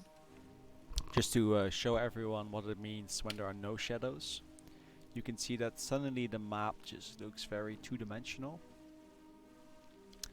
But when you turn the shadows and the normal map, which I think we need to talk about again in a second, because the name normal map is not very convenient if you're not a graphics, if you're not related to graphics. But as you can see, suddenly the map just has a lot more depth to it because of the shadows, and that is what we're talking about here. And what tool did you make those shadows? I used World Machine, which has a node that it has basically something that creates a lighting map for you, and through some image editing, you can turn it into a decal that you can place in FAF. Yeah. And an editor like Ozone X's, I used Ozone's editor to make this. Yeah. So the rough idea of how the map is then made is that you make, I assume at least, that the rough shape of the map is made in the Ozonix editor, which is the editor that Ozonix Yes. made for Forge Lines Forever, which is an alternative to the GPG editor that just crashes on the spot. So if you think the game is Yes. unstable right I now, can't even get it. I can't even get it to launch. exactly. If you think the game is unstable right now, then you should launch that editor and then understand what really unstable means. But Actually, in this case, I created the mountains in World Machine, oh really? and then I painted them onto the landscape in the editor. Yeah, because you might be aware in World Machine, Jip, that a lot of the noise is based on position. Yeah. So I moved the mountain around until I got some nice noise that I liked. I exported it and then I painted it onto the map. Nice. So yeah. But yeah, Ozonex's editor is very, very nice. Yeah. It's it has some great upgrades in comparison to the editor we used before that. And then for those that made maps about 9 years ago, there was also the FAFLive editor, which is something you particularly don't want to touch anymore, but Definitely not. there's been a lot of progression and degression. No, that's not the right word. What's the reverse of progression? There is a word for that. Probably. Oh, there's a pause. Nope, no pause. Maybe it was accidental. Both ACUs leaving the base, Orico's ACU leaving slightly earlier than Grimplex, both crossing the river about now. A nice big army from Grimplex pushing up here, trying to find something to fight against, but does not want to take the fight in this civilian town. No. It will see? soak most of his shots. Without artillery, it's really easy to lose more than half your shots to the civilians. Yeah. Oh, That's, and he's just run his Mantis straight into Commander, Ulrico's under comm, attack. who's going to say thank you very much for that free vet. If he's smart, he'll retreat through the Civ base and use the walls as cover, but doesn't think of that in time. Loses the army on the left to Mantis that were hiding in the Civ base and came out and ambushed his Mantis. Yeah. Very nice play from Ulrico there. Killing definitely a superior army. Doing some nice raiding on the side. Really nice. Rory's right, it's deterioration. To answer the question of Thomas in the chat, there is indeed a pathway somewhere across this mountain where an engineer can walk to this expansion. Yeah, it's unintentional. It appears in the editor as unpathable, but in game, the engineers can go across it. Yeah. Which makes me very sad. Yeah. In the end, the editor is an approximation of the game. It's not. I'm not sure if this is on purpose, but I think he's assisted. I think he building, accidentally assisted. Yeah. which put his units in quite a bad position right here. But here you can see how the Definitely. pathing is messing up, right? With the Bumping all Mantis. the trucks. Yeah. You do not want to put Mantis near these trucks. No. Oh, that's painful. Let's see what we got. Sets focus army -1. There's got to be a ton of presence. I really like how these natural lines divide the map into two. Into bits, even though you can still walk through them. Yeah, they're very subtle, these river channels, but they split the map pretty well, and I sort of placed the mexes around those with those in mind Yeah, it's nice. to try and split the map. So I think in this case, yeah, Thomas is right. Essentially, you need to still look in the game. I think so. He's dropping this one purely because it's really far away. I don't think Grimplex knows that this is possible. I'm not sure Grimplex knows this. I think he looked at the Life hack. mountains and he was like, "That's not possible. Look at that." I But think this was first discovered by accident by a lower rated player who just clicked on the Clicked on it, mexes and yeah. then found out, oh wait, you can go over those. yeah, that's nice. Rico, I believe, has a way more reclaim than Grimplex does at this point. He's got There's a lot of Six. reclaim on this map. Yep. 6k reclaim, and Grimplex has 5k. It's not that bad. On this map, I decided to take the advice of, who was it? Hardzer, who said, please stop making small rocks everywhere, and it's pretty much only big rocks. So whoever it was, maybe it was either Hardzer or Grimplex. This one's for you. But yeah, Rico picking up almost all of his big rocks. Yeah. And there were big rocks at this place that you're supposed to drop, which you can see here. But Grimplex pushing through here on the left all the way up through. Will Rico be able to stop this? He has a hoplite coming in from the right. These Mantis need to find Mexes and they need to find them soon. Yeah. Otherwise they're going to get cut off. But otherwise, very nice raid. Same thing happening on the right. Let's switch teams real quick. There's a Rhino coming in from a Rico to try and stop this pressure on the right coming through. Picking off a mask sector here. Let's go back into observer mode. Set focus army. So Thomas, you're right that considering the amount of effort that was put into this map, that you would expect that was tested, but you'd be surprised how often those tiny little mistakes slip through because you're busy It's on like, some other yeah. detail of the map. That exactly, like, at the end of the day, you only have however many hours you have to spend on a map. For me, maybe for this one, maybe 10, 12 hours. And, for example, a lot of that was taken on the aesthetics. A lot of it was actually getting gameplay feedback from Tagada and sort of checking every single thing for pathing sort of fell to the bottom, and that's why I get a lot of pathing complaints for this map, which is valid. If I had, but at the end of the day, it was either, I mean, if I waited until this map was quote perfect, then maybe I would never have released it, you know, because what defines perfect? So yeah, it's annoying for people when like the map doesn't play as they expect it to, but I really tried my best. And the reason I haven't updated it, actually, important, the reason I haven't updated it is that maps on ladder, when they get added to the ladder pool, they're locked. They're version locked. So even if I'd updated it, it would have stayed in. And then people making single player lobbies, for example, to check, they would have found the mountains not pathable, and then they queue for a ladder match, and suddenly the mountain is pathable. Yeah. It's a gun upgrade from Rico. How much intel does he have? That's a good question. I haven't seen. Because this is a very big army for Grimplex. So Grimplex managed to raid the entire left side of the map with a few small platoons. 4 dead mexes. That's gonna feel really bad. That's nice. This would be nice. The overcharge hit the manufacturing center. Oh, really? He wasted 1,000 damage shooting a civ building. That's just because there's a upgraded commander that hit this little guy,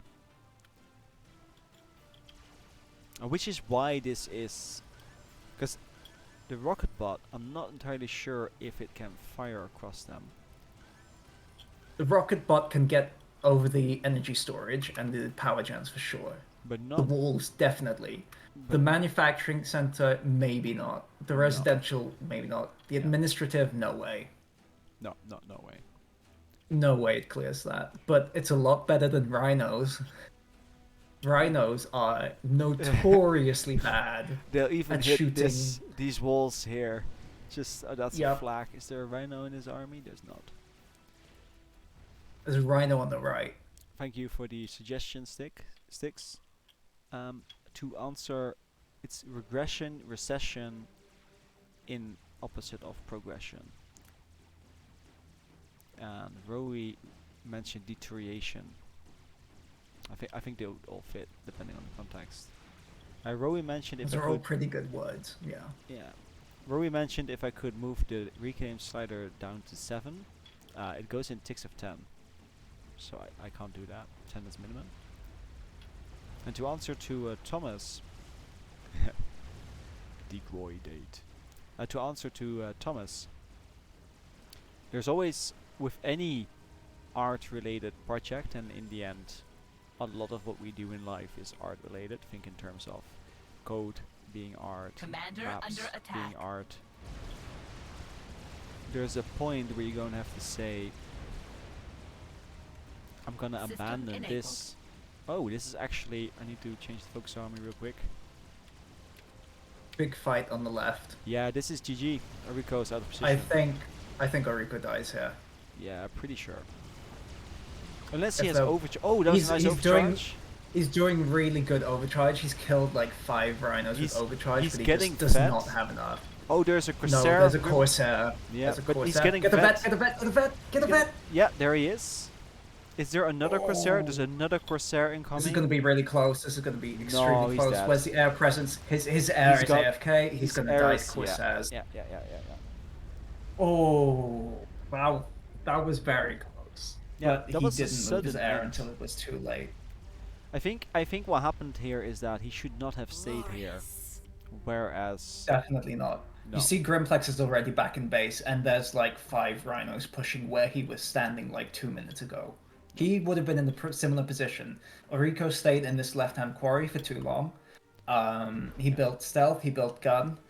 But the problem was Grimplex knew he was there anyway. There's no Yeah. point building the stealth if you have 50 Mantis and your opponent knows where you are.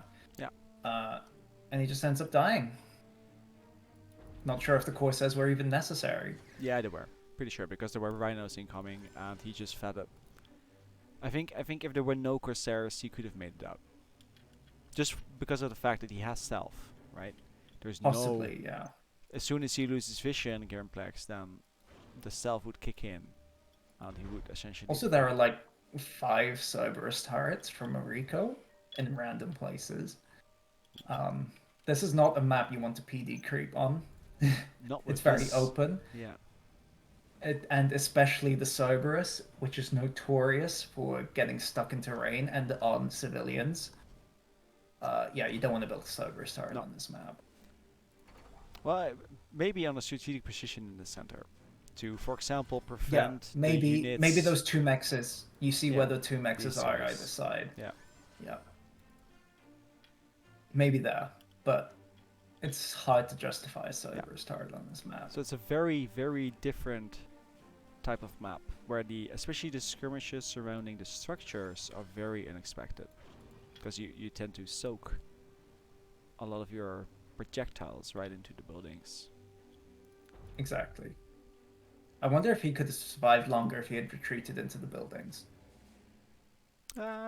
Maybe not. I mean, the Aeon Temple is pretty big. Yeah, so the Aeon Temple is this guy. I don't think it would have mattered to the Corsairs in practice. Yeah, the Corsairs would have hit him anyway. That's true. yeah. I guess the Corsairs would have still won it for Grimplex at the end of the day. Oh, apparently a game of Archimcat and Sokol crashed. On Bleak, Yeah, he's got 10 unhandled exception windows, and he sent me a screenshot, and I'm just gonna respond. That are some pretty debugger windows. Make sure to send the logs. yeah, there's a crash with current thing fixed and developed. Oriko and Grimplex will play Crazy Rush. Tex and Jagged are playing Thermal Springs though, and we haven't seen Thermal Springs yet. Let's so I'd like to watch go that. for Thermal Springs then. I'm gonna kick the game.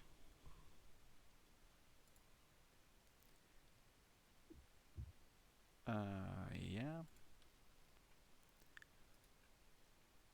Did they host already? Yeah, they're hosting. It's called Smooth Blender or whatever it was again. I'm Okay. gonna get a drink. Be right back. All right. Well, we have actually a really great be right back. There we go. Beautiful. Where I actually have to play in 30 minutes. That's gonna be interesting. Smooth Blender.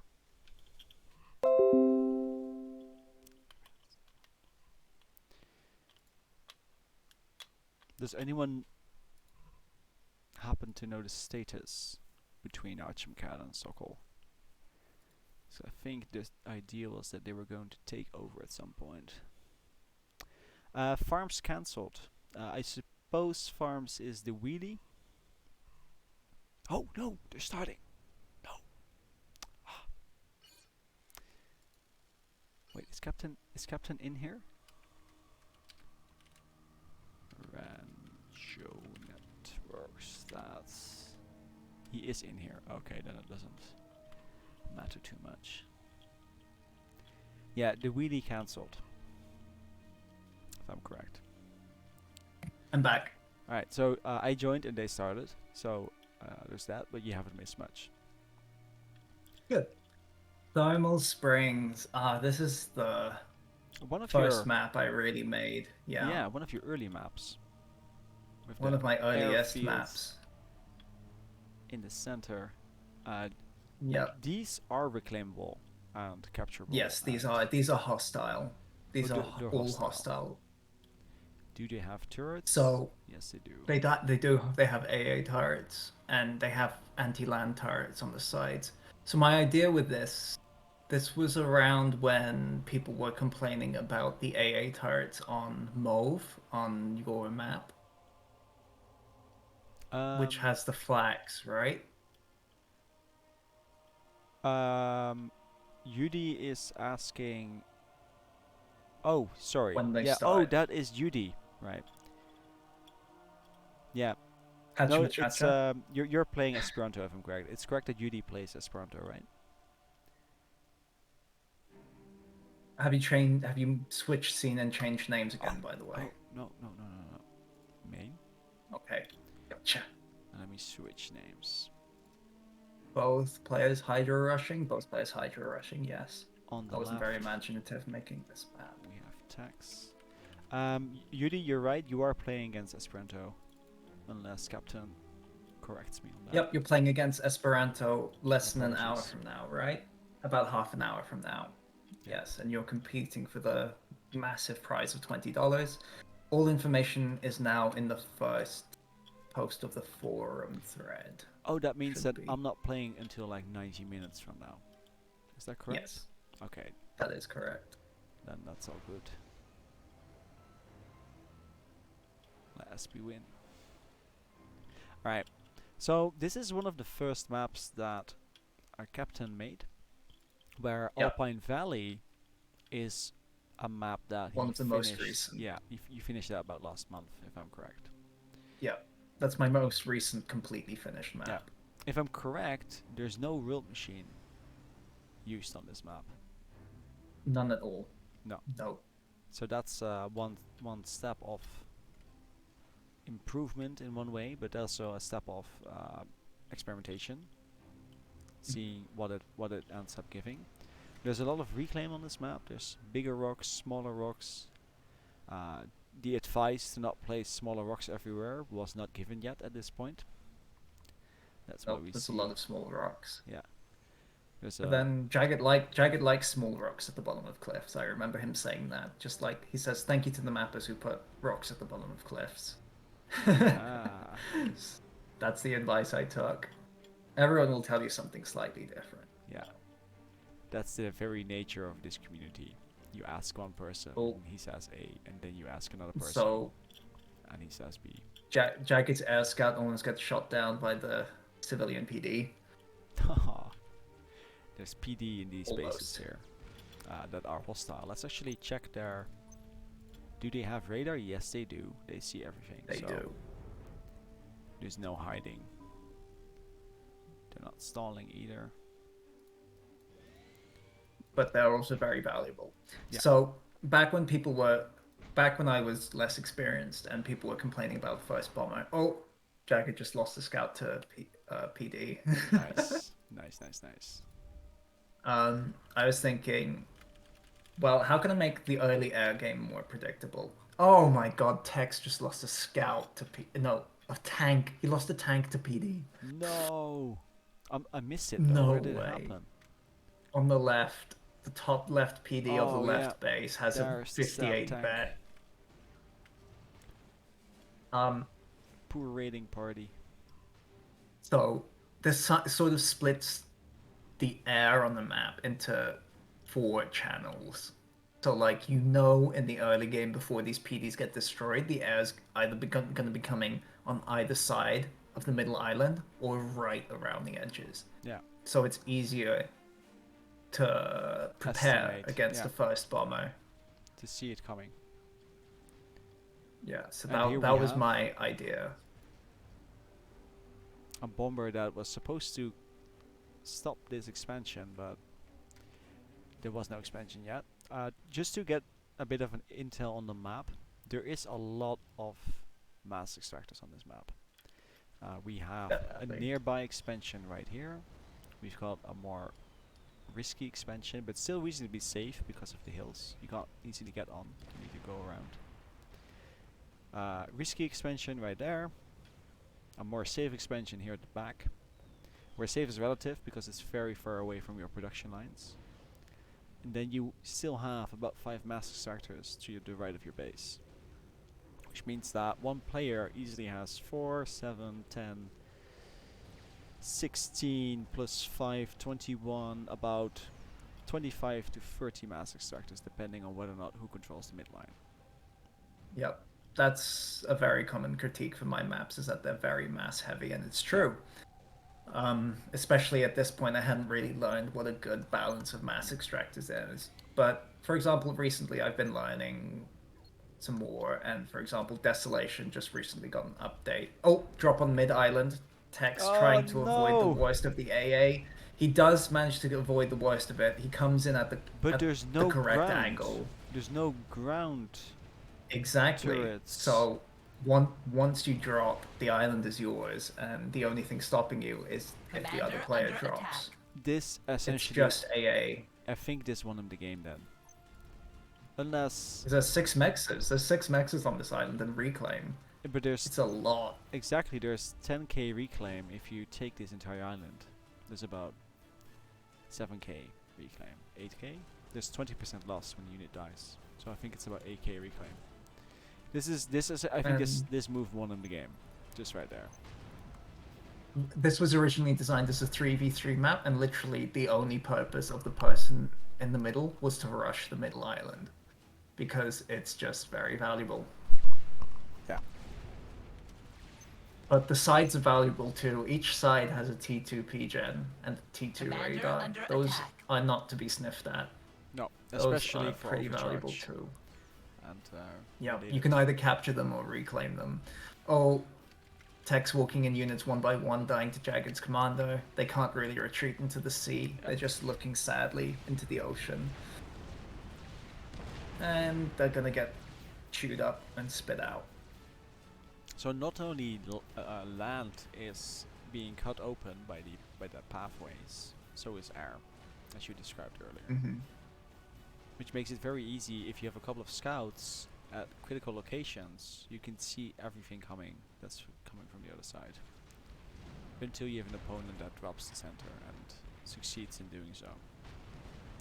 Don't think Jagged knows that Texas dropped center. I don't think he does either. I think That's there's no not good. No, he doesn't. Texas is gonna get Well, so He much knows reclaim. stuff got destroyed, right? I think he's going to try to clip though. He I'm not You really think? sure where, because he's gonna. Yeah, He this may try island is that. pretty well reinforced against cliff building. yeah, because of It's these quite single trees here. yeah. Neither of these players really building much. Okay, Tex is building artillery because he's clever and he knows he can use that to crack the cracked bases. the civ bases on the side, so he's mixed in one artillery on each side, which is what you should do. Jagged has not. He is building only tanks, and I think that's a serious flaw in his plan. You need to mix one artillery in to make sure you can crack these PDs and open up this entire right-hand side of this part of the map, and Yeah. the left-hand side too. Currently, it's very hard for him to raid because he'll be spotted by the engineers and mexes around the left-hand side up through the top. But if he cracks open that base, then suddenly there's a lot more options for movement through there. Jagged is trying to cliff build a Yeah, T1 PD, PD. and he's seeing it's being shot. It's not gonna work. No, there's a Lobo. There's a Lobo with 900 mass killed. Very nice. Tex is taking this island. So just and to it's 6 mexes. quickly compare to the first nothing map, where we have a 70k to 80k entity count. On a typical game, you would have between 10 to 20k, which is why the other map was lagging Yeah. at the end. Yeah, I think I need to seriously revisit that map. Maybe I should make it 5k, like Crazy Rush. No, I think the distance is fine. I think you should pump up the value a bit more for each tree group and then reduce the number. Okay. I think that's a better move. Jagged still refusing to build Lobos. Come on, Jagged, please.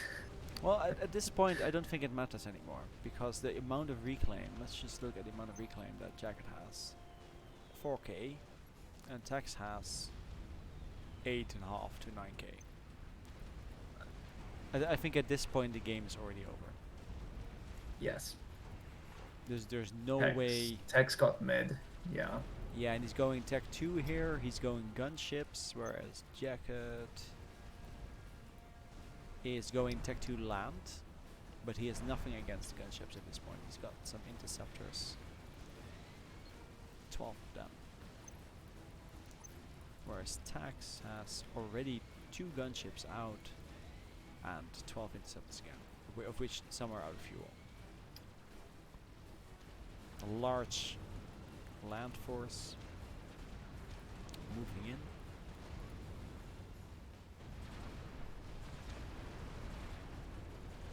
Jagged So going much for the work. gun because he knows he's just got to push into Yeah. this ball around Texas Con.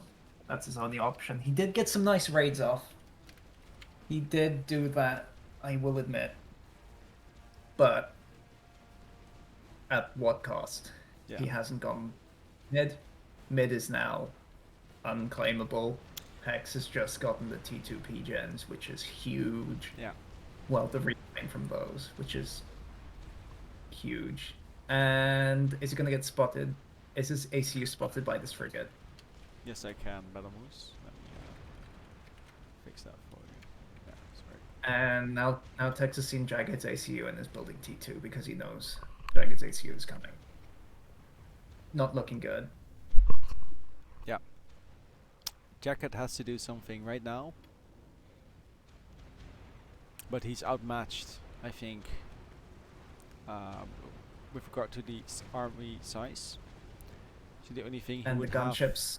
is the gun. Oh, Tech's actually using the clamps on the Stinger. For those who don't know, the Stinger can carry exactly one Tech 1 unit, and Tex is actually using them to drop tanks. Nice. You can see this one here having a tank underneath it in its inventory right Yeah. there.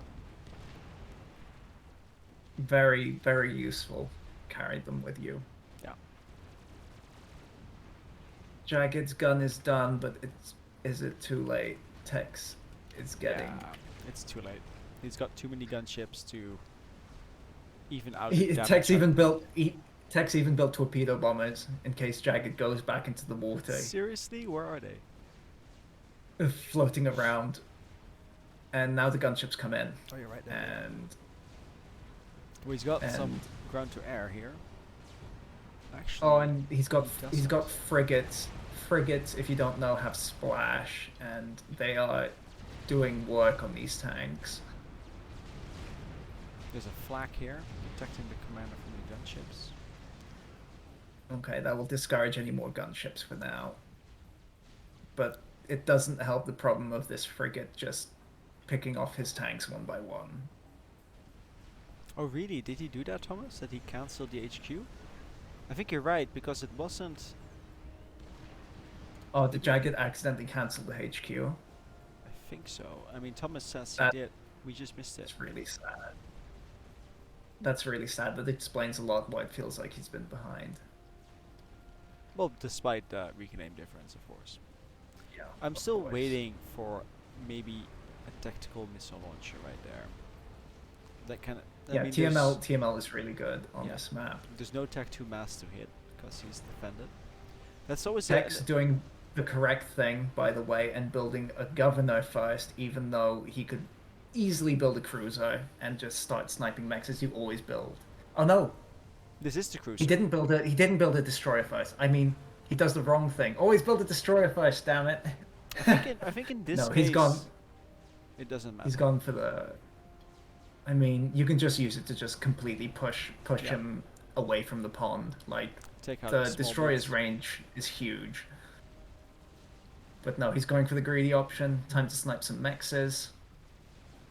What did Jacket say in his stream? About the cruiser thing, the destroyer?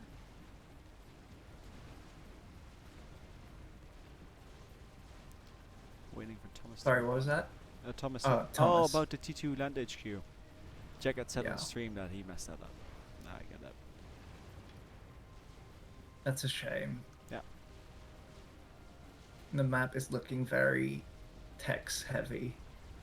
It's just a matter of He time. even has tactical missile defense around his base. This cruiser So can take out this expansion right there, this expansion, that expansion. And now the gunships are coming in as well and taking Yeah. out the expansions the cruisers can't reach. And you can't do And- much against the interceptors, because all it has to do is run towards the cruiser and the interceptors Exactly. get vaporized. Or run the cruiser towards them, you know. One way or another. The boats are actually pretty fast in this game. Yeah, they're Like, very, very fast. unrealistically fast. But I think it's a good thing though, because otherwise, you can't transport them. I think that's why they're so fast. Yeah, true. Jagged has built Riptides, but they're getting hit by T2PD. That's not very good. There's an air engagement happening. Dax just lost all his. I think the tank that we mentioned that the gunship was carrying, I think it's a mistake rather than something he wanted to pull off. Because it's still on there. He dropped one, but it died to Oh, tanks. okay. Jagged had tanks in his base. The Riptide's going to take in out. his expansion. This is another governor class, so that's a cruiser. These Riptides are going This to is- shred this little naval expansion. Yep, this is why you build a destroyer. Oops. To be fair though, the gunships are, gonna help this a lot. But even if it just kills the NGs, it's gonna buy him some time. Very nice. Is he gonna pull this off? Don't move the NTs in yet. The cruiser's still alive. He has to. He has to take it out, Yeah, or he won't be able I to don't pull think it he off. has another choice. But the cruiser's not close enough, right? Where is he? Oh, it's, Yeah, now, it's now getting in range. It's coming. He needs to move the Riptides, otherwise they're going to be hit by the cruiser's TML. No, this is fine. He's got it. Because the cruiser is still focusing on something else. So he was still focusing his hydrocarbon. Target priorities. Yep. Quite literally. Riptides get the HQ. There's a movement going from Tex on the right. I think he's going to try Texas and move destroyed around. the Civ base, so now he can move around that with his army. 18k reclaim and 90 mass income versus 14k reclaim. Jacket is not that far behind, and he has 80 mass income, give or take. So Yeah, he's been upgrading his mexes pretty diligently. they're not that far away from one another. And Jagged is going for T3 land. Text. It's not. Jagged Jacket has deciding to go T3 for land T3. in about a second, so that's great. Yeah. There's no tier 3 from Tex. There is Tech 2R, of course, because of the gunships. There's no Tech 2 power generators either. There's just one of them at Tex's base. I think he's gonna do a Percival drop. You think? Yeah, because he's making Tech 2 transports and he's making Percivals. I think he's just gonna drop his base and Yeah, now that all the cruisers, the cruiser production is shut down. yeah, Air has been shut down. yeah, There's a really nice pillar push going in on the left. yeah, I'm Just seeing it. an overwhelming force of pillars. There are some PD bunkers in a way. There's one being built right here. So this is something not everyone may know, but a PD bunker, which is essentially a PD with walls around it.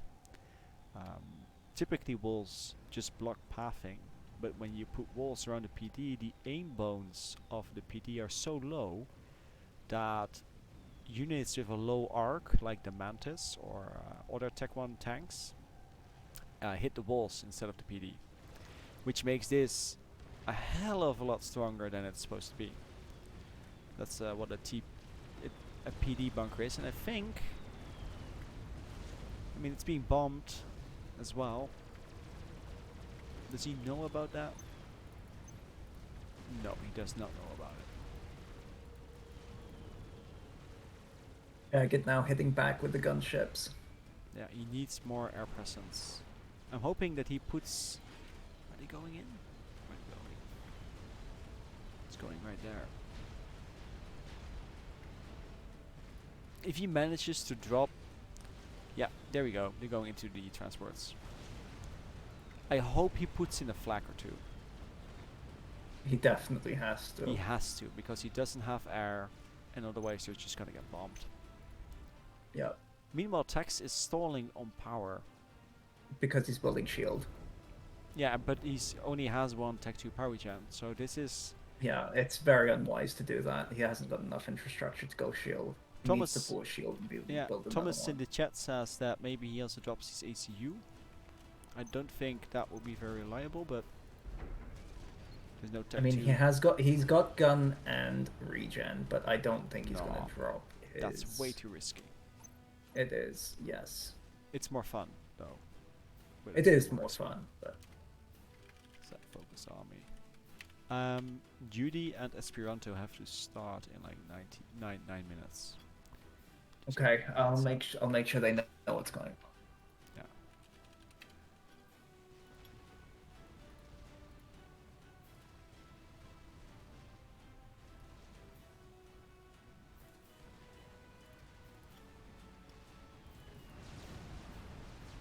Oh, Arch and Swackle are done.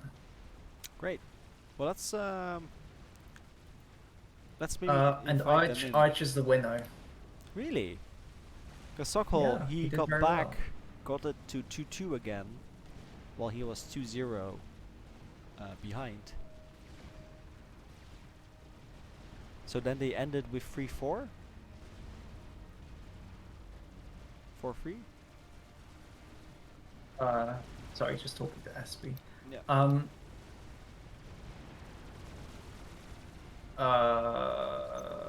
Yeah, so Swackle wins on Bleak, Arch wins on Crazy Rush, and then Arch wins on Stellar Lagoon. Nice. So yeah.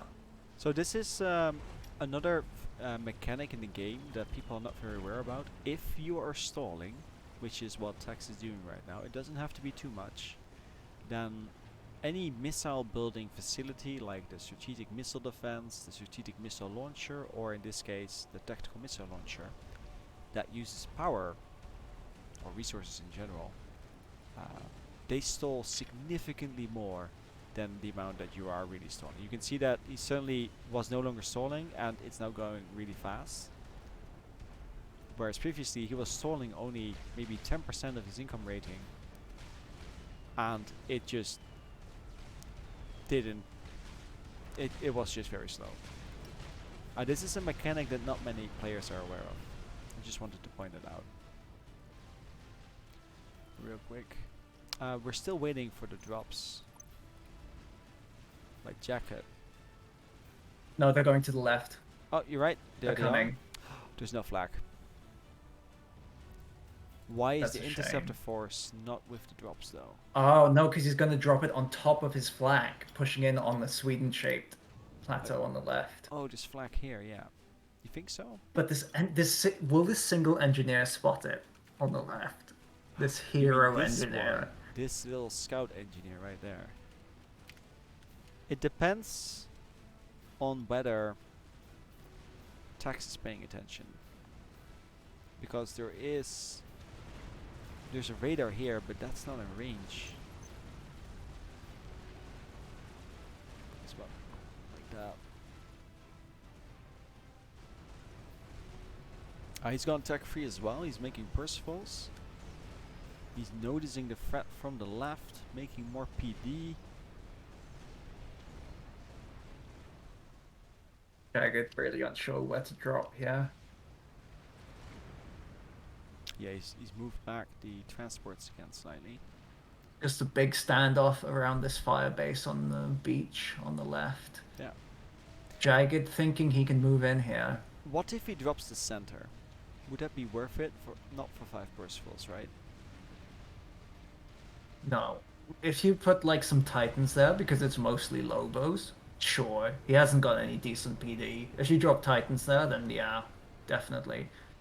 But Percival's harder to justify. No, I agree. It's just Why is Texas come out on its own? Hello? 3 Percivals? yeah, but it has shield. That's 22k It- shield. Is he trying to bait out Jagged to push here? He is, and he's got no response to spam. Oh, an overcharge and another He overcharged overcharge. the Percy. But he's lacking power because the overcharge didn't do full damage on this person. Doesn't know the drops. The drops are coming in. Oh, the commander They're caught gonna it. save Jagged. The commander caught it. This is GG for Tex. If he doesn't get into the water right now. Oh, those Percy's hurt. Oh, he didn't know they were coming. No, he That's so didn't clever. Come on, come on. Focus fire him. Yes, this is it. Come on, shoot it. Oh, the evasive move, but was not enough.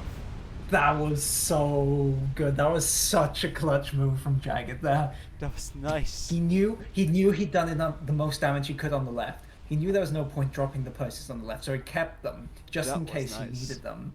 That was extremely nice. Yeah, I like how he didn't just execute his original plan. Which Yeah, I he adapted suspect- to his opponent's plan. Yeah, he adapted the game to the game and noticed what Tex was doing where he was trying to siege Jacket. I'm not really sure what the plan here was. I mean, he was going to overcharge the Percivals, but he doesn't have the power supply in combination with the shielding that he has in his commander and that he has on the map. Exactly. I think Tex pull was it sort off. of running out of ideas.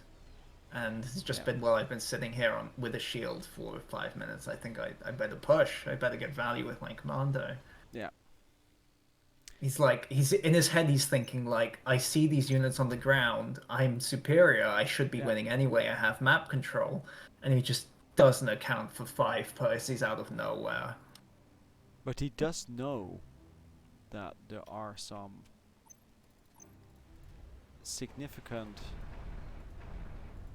There's 2 tech-free factories making Percivals. He did scout that, so he could have known that there was more than what meets the eye. Nice. I really thought Tex was gonna win this. The moment he dropped the island, I was like, Me too. GG. Which is what I really like about these pro games, is that like we had with the first game on Frozen Fields.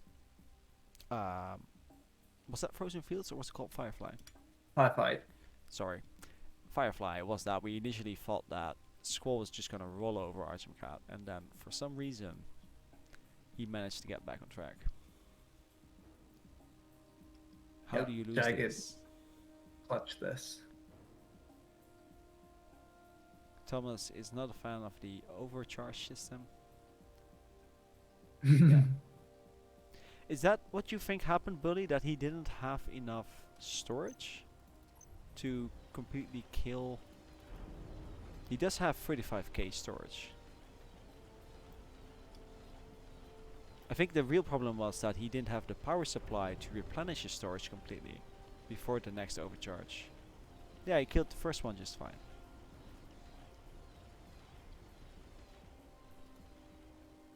I think he should have had a few more PGs. Yeah. Definitely. I think he wasn't getting the full potential out of his overcharges. Because of Percival has 9k HP. And for It's a those lot. 7k. And for those that are not aware, overcharge takes more power depending on the target it's firing at. I'm not really sure what the formula is exactly, but in order to do the full damage of overcharge, you need like 40k storage. I think so. I Yeah. think it's 40k. 40k in storage to make a total of 45k, yeah. Yeah. Alright. Okay, UD and Pepsi are banning. Yeah, let's see what maps are being played, because we have Archimcan and Skull, they finished. They finished. Then we have Tax and Jacket are starting a new map. Do you know which one? Alpine Valley. Okay, that's interesting. Texas chosen Alpine Valley. Texas chosen Alpine Valley. So we're going into intermission. I'm just looking in the replays. The replay for some of Swackle and Archers are available. Yeah, I think Bully makes a good point. If you want to consistently use overcharge on high-end T3 units, because on Titans it wouldn't be so much of a problem in this case, because they don't have that HP amount. But on Percivals, you'll need the Tech-free P-Gen to do it reliably. Or more T2 P-Gens.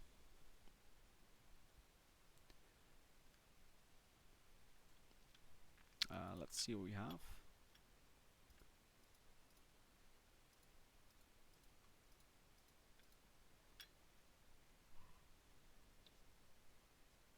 Who else should be playing now? Rico, right? Yeah, let's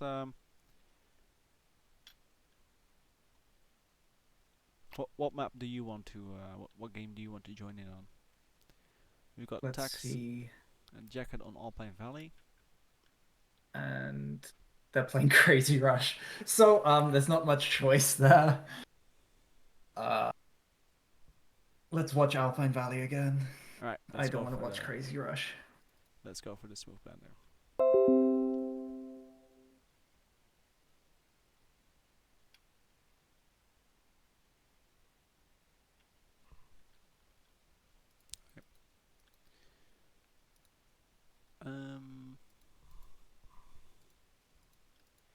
They're both going UEF. They both banned Sarah, I think. Can you inform UD and Esperanto to just Yeah. start? Yeah, I am.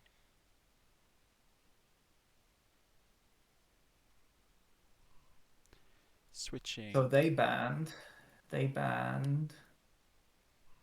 Forest Nothing, Alpine Valley, Desolation, and Bleak. Are we ready, Captain? 1 second. I'm ready now. Yeah. Ready.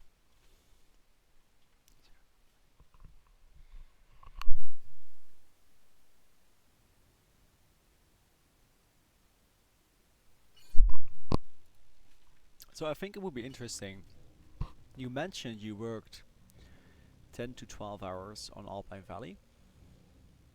That's probably the most, like, the upper end of what I worked on. I know you work very hard on your maps in comparison to me. Yeah, I was just interesting how many hours you spent on average on the maps. Like if you've got the pool of 6. If I'm correct, there's 7 out of 10 maps are yours. How much time do you think you spent on that? I think it's like, I don't know. I'm gonna look at the pool and tell you. Don't forget to swap scene if you haven't already. I Oh, you already have. did. Stickleback Ridge. I spent a lot of time on that. Yeah, I recall that. It's probably 8 to 10 hours at the least.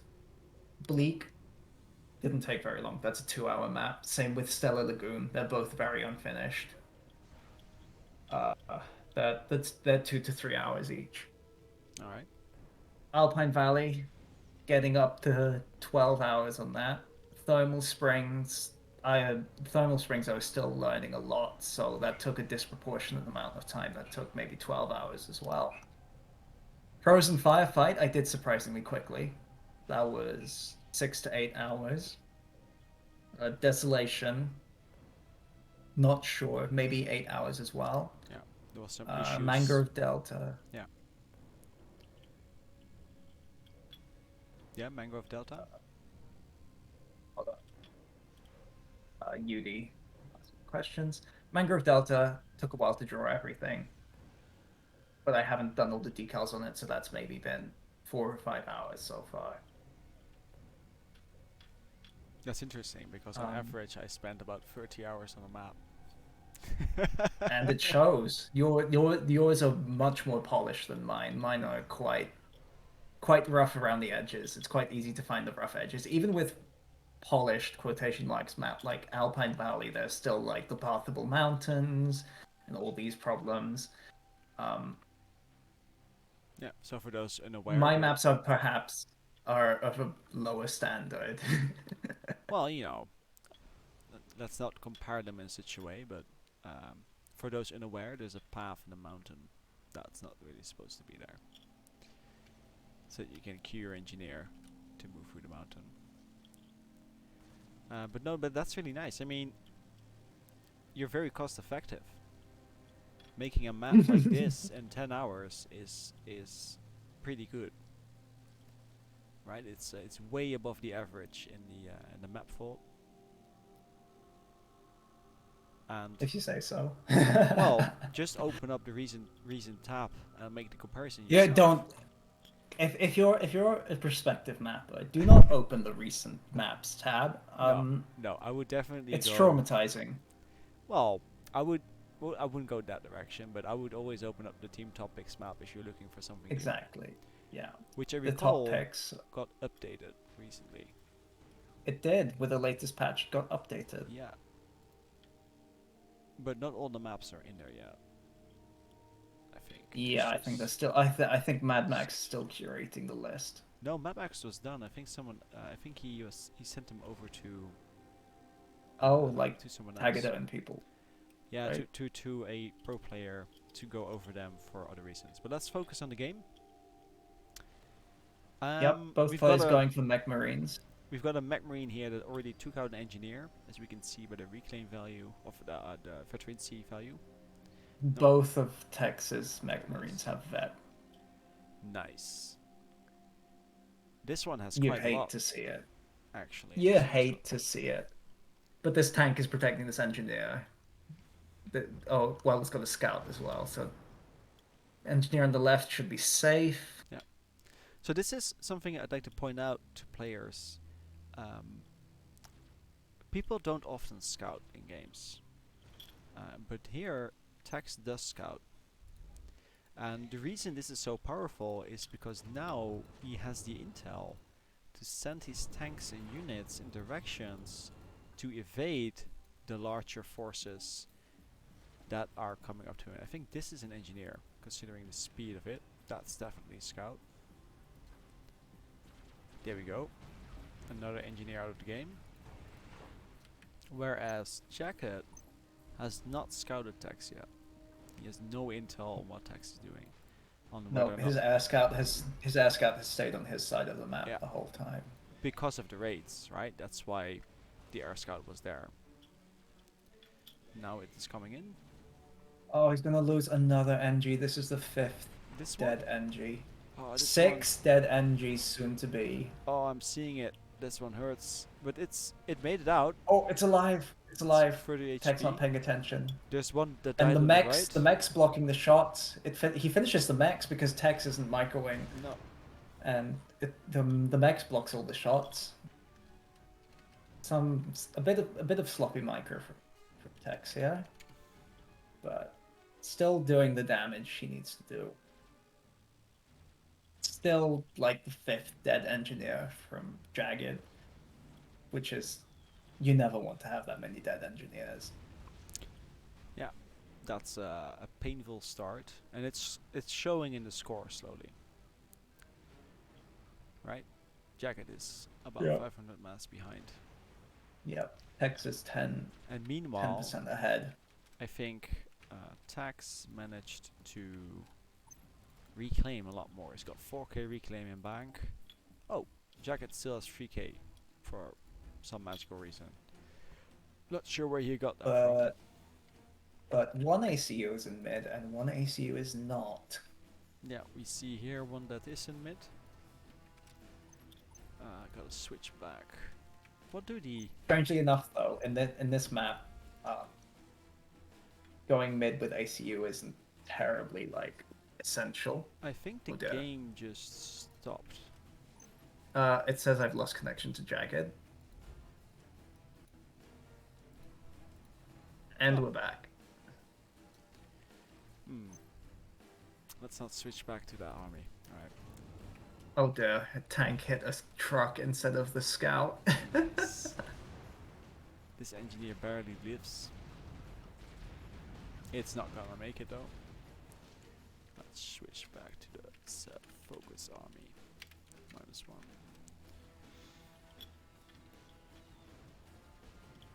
I think in this case both players are not aware that you can just walk over the mountain.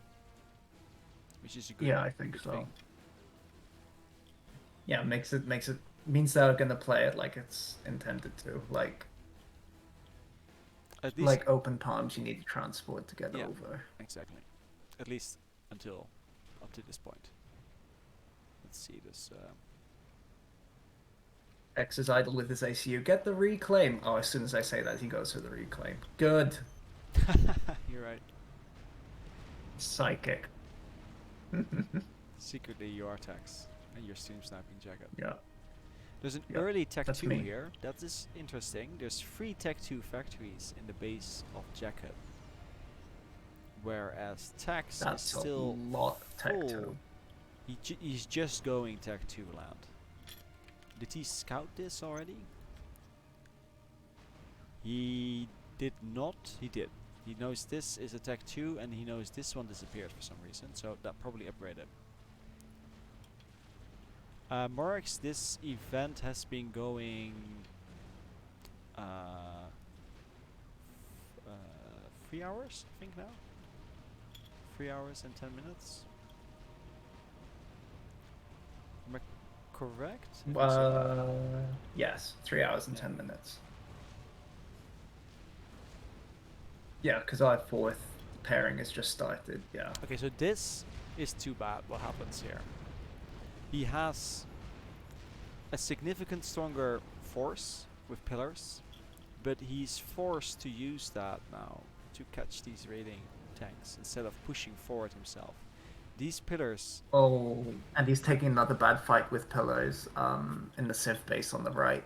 Half his shots are just hitting walls. No, oh yeah, there it is. They're just hitting the structures. Yeah, but he's out of there now, so... Switch back. The game's a But bit Jagged buggy. actually using a transport now. It's got some engineers on it. But right now, the presence of Jacket is significantly stronger if he manages to use these pillars to actually endanger some of the positions of Tax, because Tax can't do anything against these 5 pillars, for example. Anything he sends at it is just immediately evaporated if they're properly microed and not If they go into range, yeah. right, so this is Who's properly microed. lagging? Is it me? No, I think it's Jacket.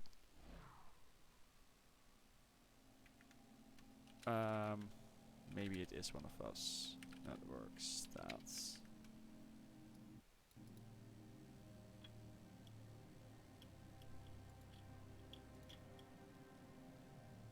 It's my connection to Tex, I think. Okay, let's see. Any idea who it is? Yeah, it appears to be Tex for me. It's text for me too.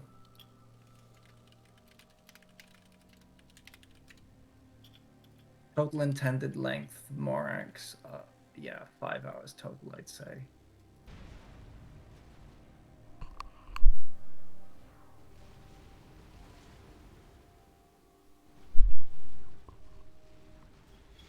No, Mark, the total intended. Yeah, so what's probably gonna happen, Mark, in 45 minutes I will be playing against Javi, who is in the news team, and I'm in the development/map team. And I'm not really sure if Sokol or Archim Cat is going to take over at that point. It was suggested by someone, but that's up to them. Well, we could just ask Lagging here. quite badly still. Yeah, it's still Yeah, lagging quite or badly. I mean, there are some people watching this with FAFLive access, I think. So yeah, anyone who's free to take over is free to take over. I wouldn't say anyone, but yes, people are free to Well, join not in. anyone, but exactly, yeah. But that's a good question of Mark's. Just asking the viewers that are in this chat right now. What is a good length for a FAFLive event?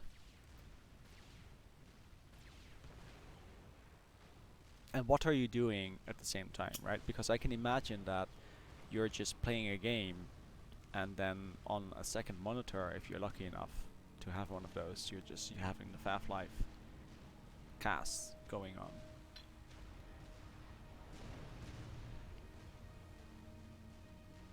There's some pillars. Fixing FAF issues. Yeah, I was thinking of doing that too until I realized that I was the one casting, so.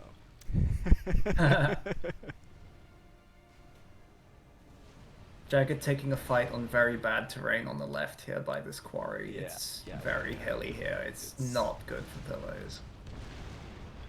I think it doesn't show that's very hilly though. Yeah, I need to retexture that because It needs it's to. a little rougher than it Okay, appears. the game is very, very, very laggy. I'm gonna see. Oh, no worries. It's text for me who's lagging. Yeah. Maybe I can open Jagged's stream and ask him. Yeah, do that. Ask him if he wants us to leave to see if it improves. We could take a small break and wait for the. Could someone send the challenge page link? I think it was sent in the chat previously.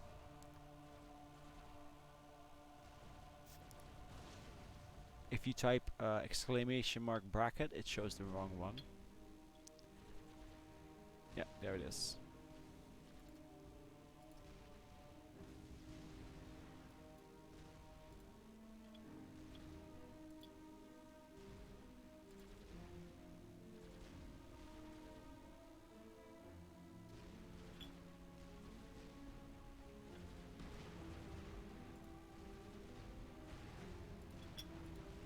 I'll let you know if Jagged says anything. I'm tuned into his stream.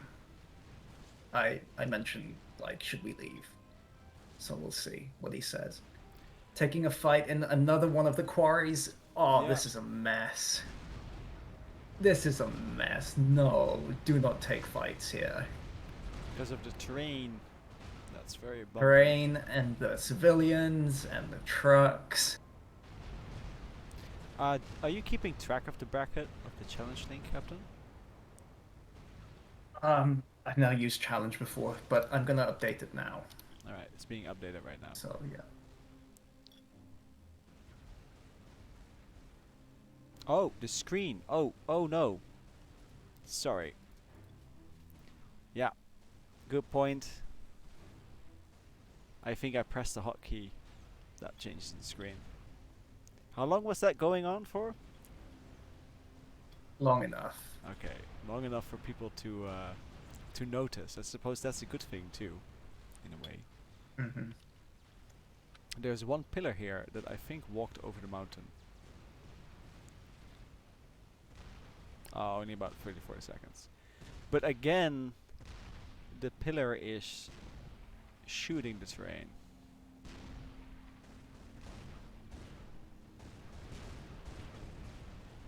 And so is the PD in this case. Got some mobile shields going. The lag seems to have gone, so that's nice. Tex managed to delay the Tech 2 advantage that Jacket had to get Tech 2 himself. He's got 1, 2, 3, 4, 5 Tech 2 factories. That's pretty nice. Whereas Jacket still has 3 of them. He's going Tech 2 Air. He's building Tech 2 Power already.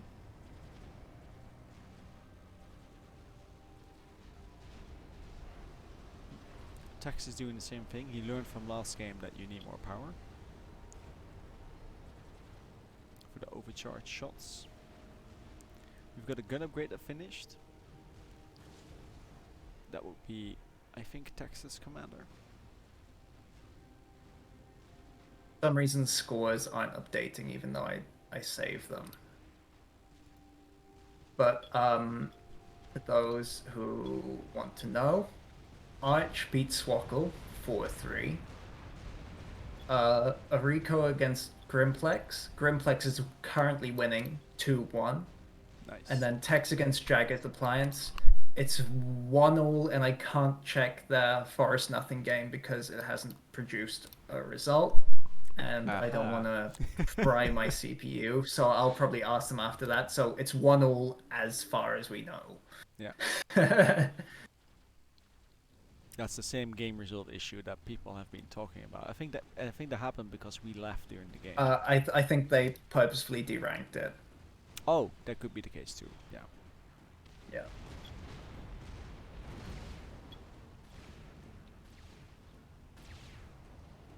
Anyway, where are we at? So this is where you can see why the PD is so strong. It hits the walls just as many times Commander as it under hits attack. the PD itself. Right, you can see that effectively tripling the health of the PD right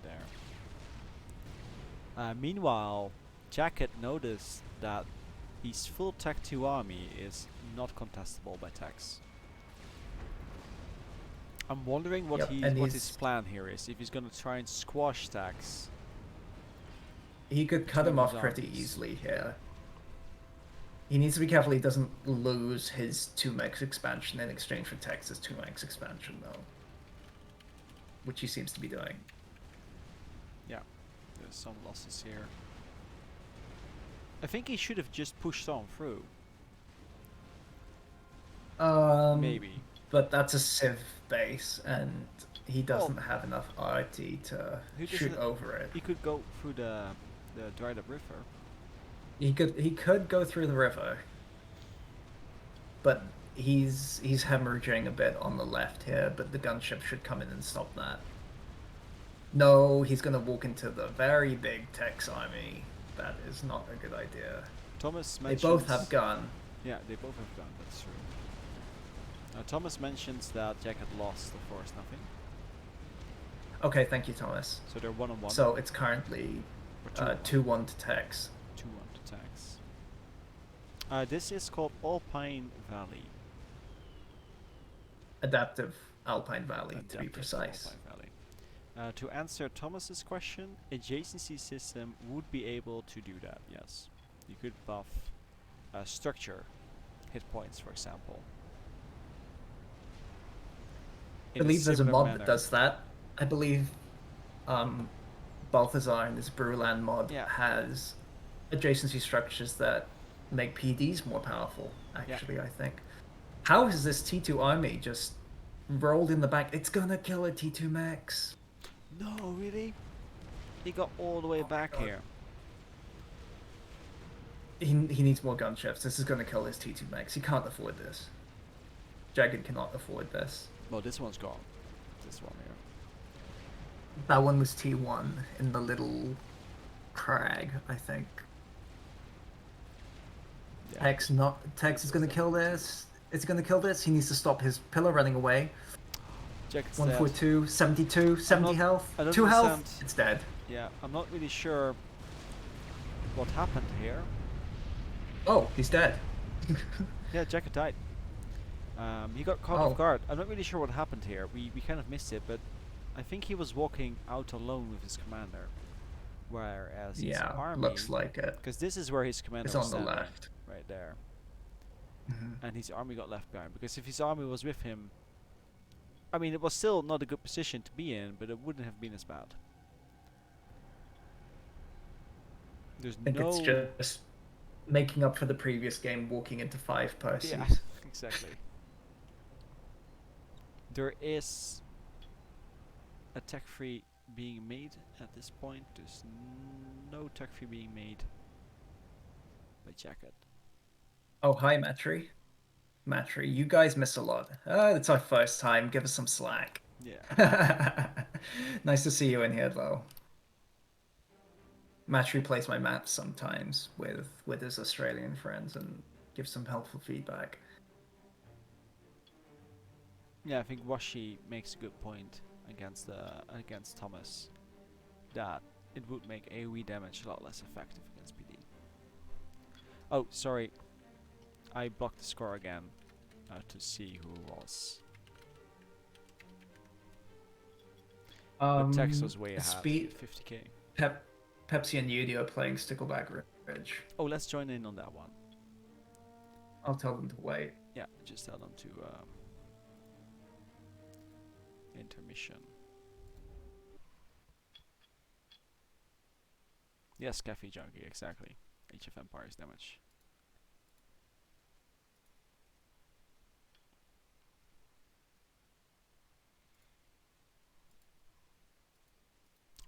What? Yeah, this map. There we go.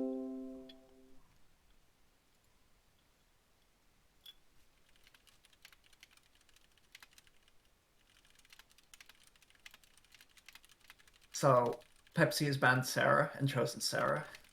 Yudi has banned UEF and chosen UEF. All right. That's all you've missed. Oh wait, they need to turn observer on. Good point. Speaking of observers, let's change this. Yep, don't forget the scene. Don't forget the names. True. Thank you for taking care of that. I feel very lazy now. We have, I don't know who's on the left side yet, but it says Espino Toretto, Spiranto. Also known as Pepsi. I'll just go for Pepsi then. Against Judy. Hachimachama, also known as Yudi. We're good, I think. Yep, we're ready.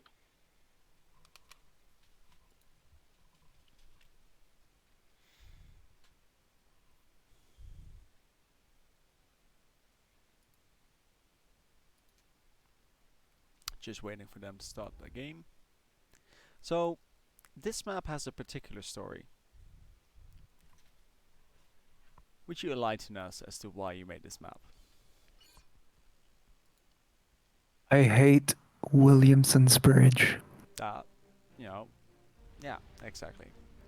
So this is a 5x5 map that was based on the Williams Bridge map, which essentially is the 5x5 with a single My corridor. least favorite map. I hate that. Let me change your map. Pepsi. You chose this. Nice. Oh no, so yeah. And I think the idea of the map was to break up the corridor that you had, like the path that you had in the center, by adding these tiny little sideways where you could switch, which then are then marked by these threat mark decals. You got that exactly right. I hated how Williamson's was basically you walk counterclockwise into the enemy base and pray they die first. So in this one, instead, you can move your ACU around, you can move your army around to react to your opponent. It's more open, it lets you do different things. Yeah. But it's also a lot like Williams in the case that you can hold a choke quite easily with some walls and some PDs. Yeah, that's pretty much it. And again, using some of the newer features of map design, Yes. we have a shadow here again in the terrain, and just to show you that that is indeed a decal, we can just turn that off, and then suddenly the map just feels a lot more flat. Yep. Also Helps note, accentuate the cliffs, yeah, especially. and I think it also accentuates the places where there are ramps. So there's a very slight ramp here where you go from a higher to a lower plateau, and I think the erosion that you applied kind of, as you can see that, or these are just, no, these are regular decals, aren't they? That we I have think right so. here. Some of them are. Like the map-wide erosion helps convey the fact that the map itself isn't flat. It's actually gently sloping. If you turn free cam on and look at it diagonally, it's actually a ridge. Like the middle is raised. Yeah, you can see that it's going down. Alright, let's see what we have. We've got Judy at the right bottom, so let's update that. Oof. Doof. And we have Pepsi or Espinosa or Espino Torito in the left top corner. So Pepsi's opening up free land, and Judy is opening up land and air, which is Both of them interesting. opening, yeah, quite respectful openings here. They're not Yeah. really running into each other. They're more seeing what the other one is doing I think first. I think I fixed it. Archum Cats is better.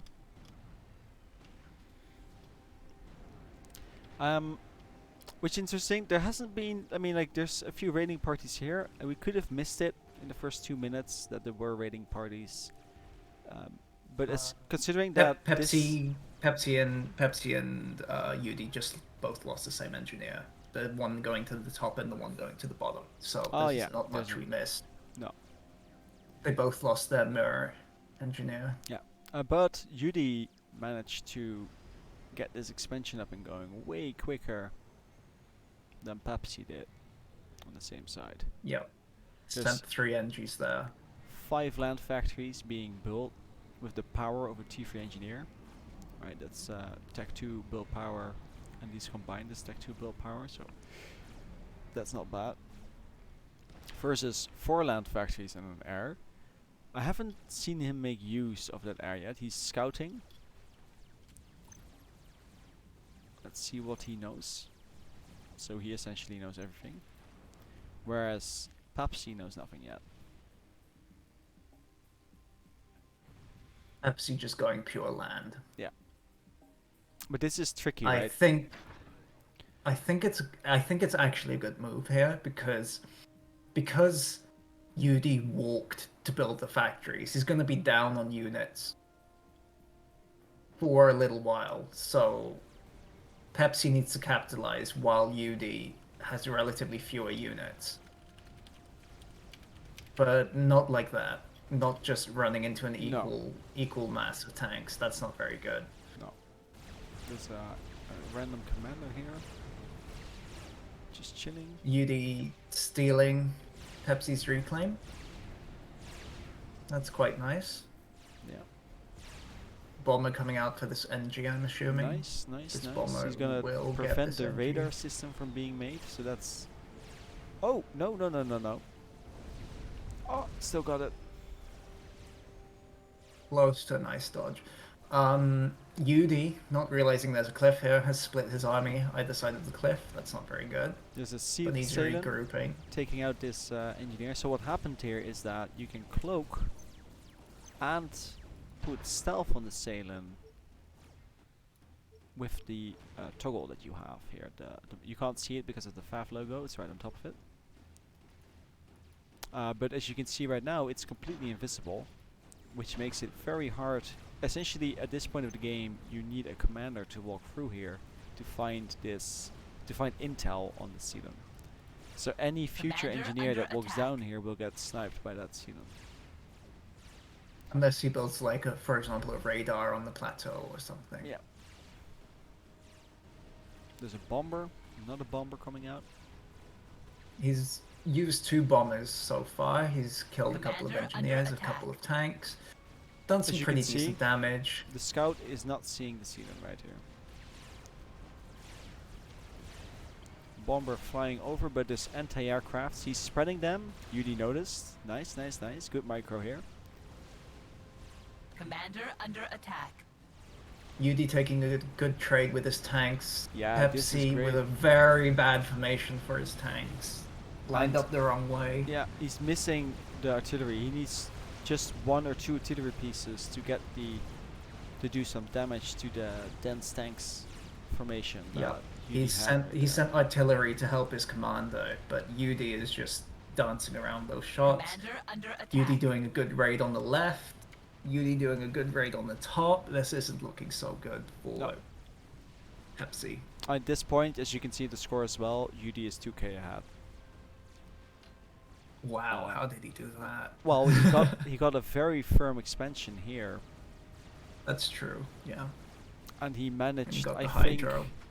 if you look at the reclaim, did he take significantly more than Pepsi did? Doesn't appear to be that case.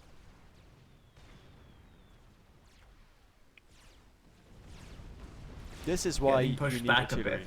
in No, your armies, well, right there. There was one. This guy just took out 2 artillery pieces just by firing across the rock.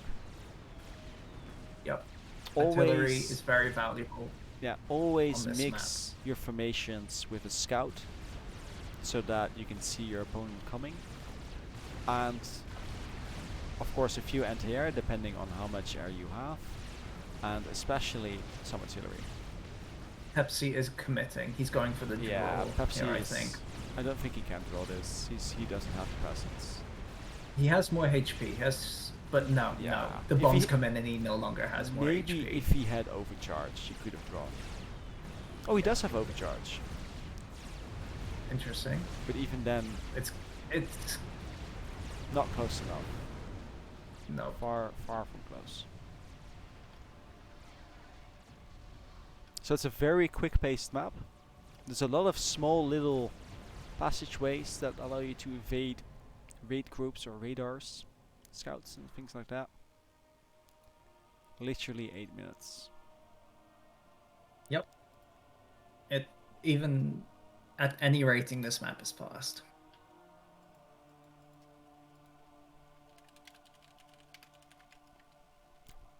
Weakness. Willie is epic. So, yeah, Williamson's bridge is like Marmite. You like it or you hate it.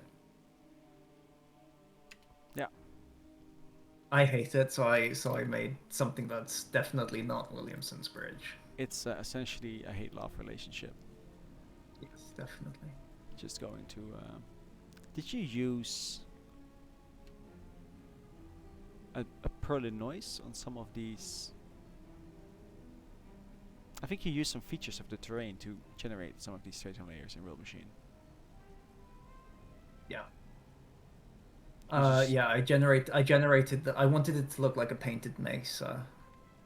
Yeah, it's Like, you nice. know, with the really strong layers of rock. And yeah, I used Perlin noise together with the real terrain. Yeah, it shows. It's really nice.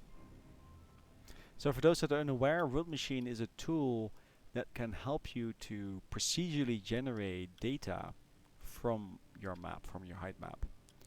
And typically the work approach is that you make a rough sketch of your height map, so the plateaus and where the cliffs will be inside the editor, and then you would finish it off in World Machine, where you can then, given properties, geometrical properties of the terrain, you can compute masks and other information to determine what texture should be applied where.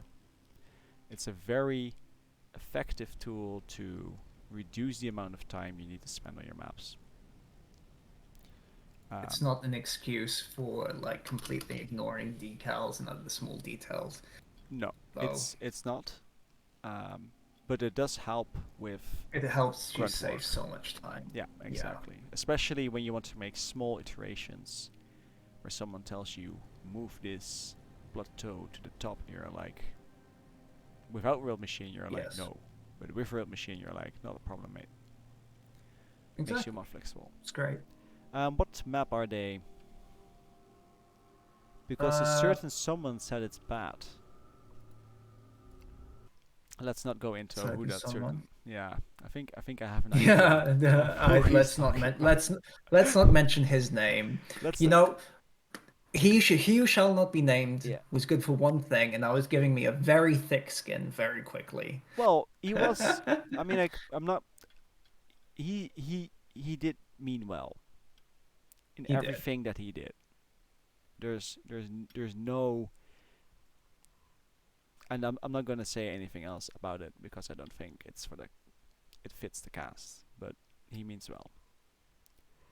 Pepsi and Yudi are asking us if we're joining the Mangrove Delta game.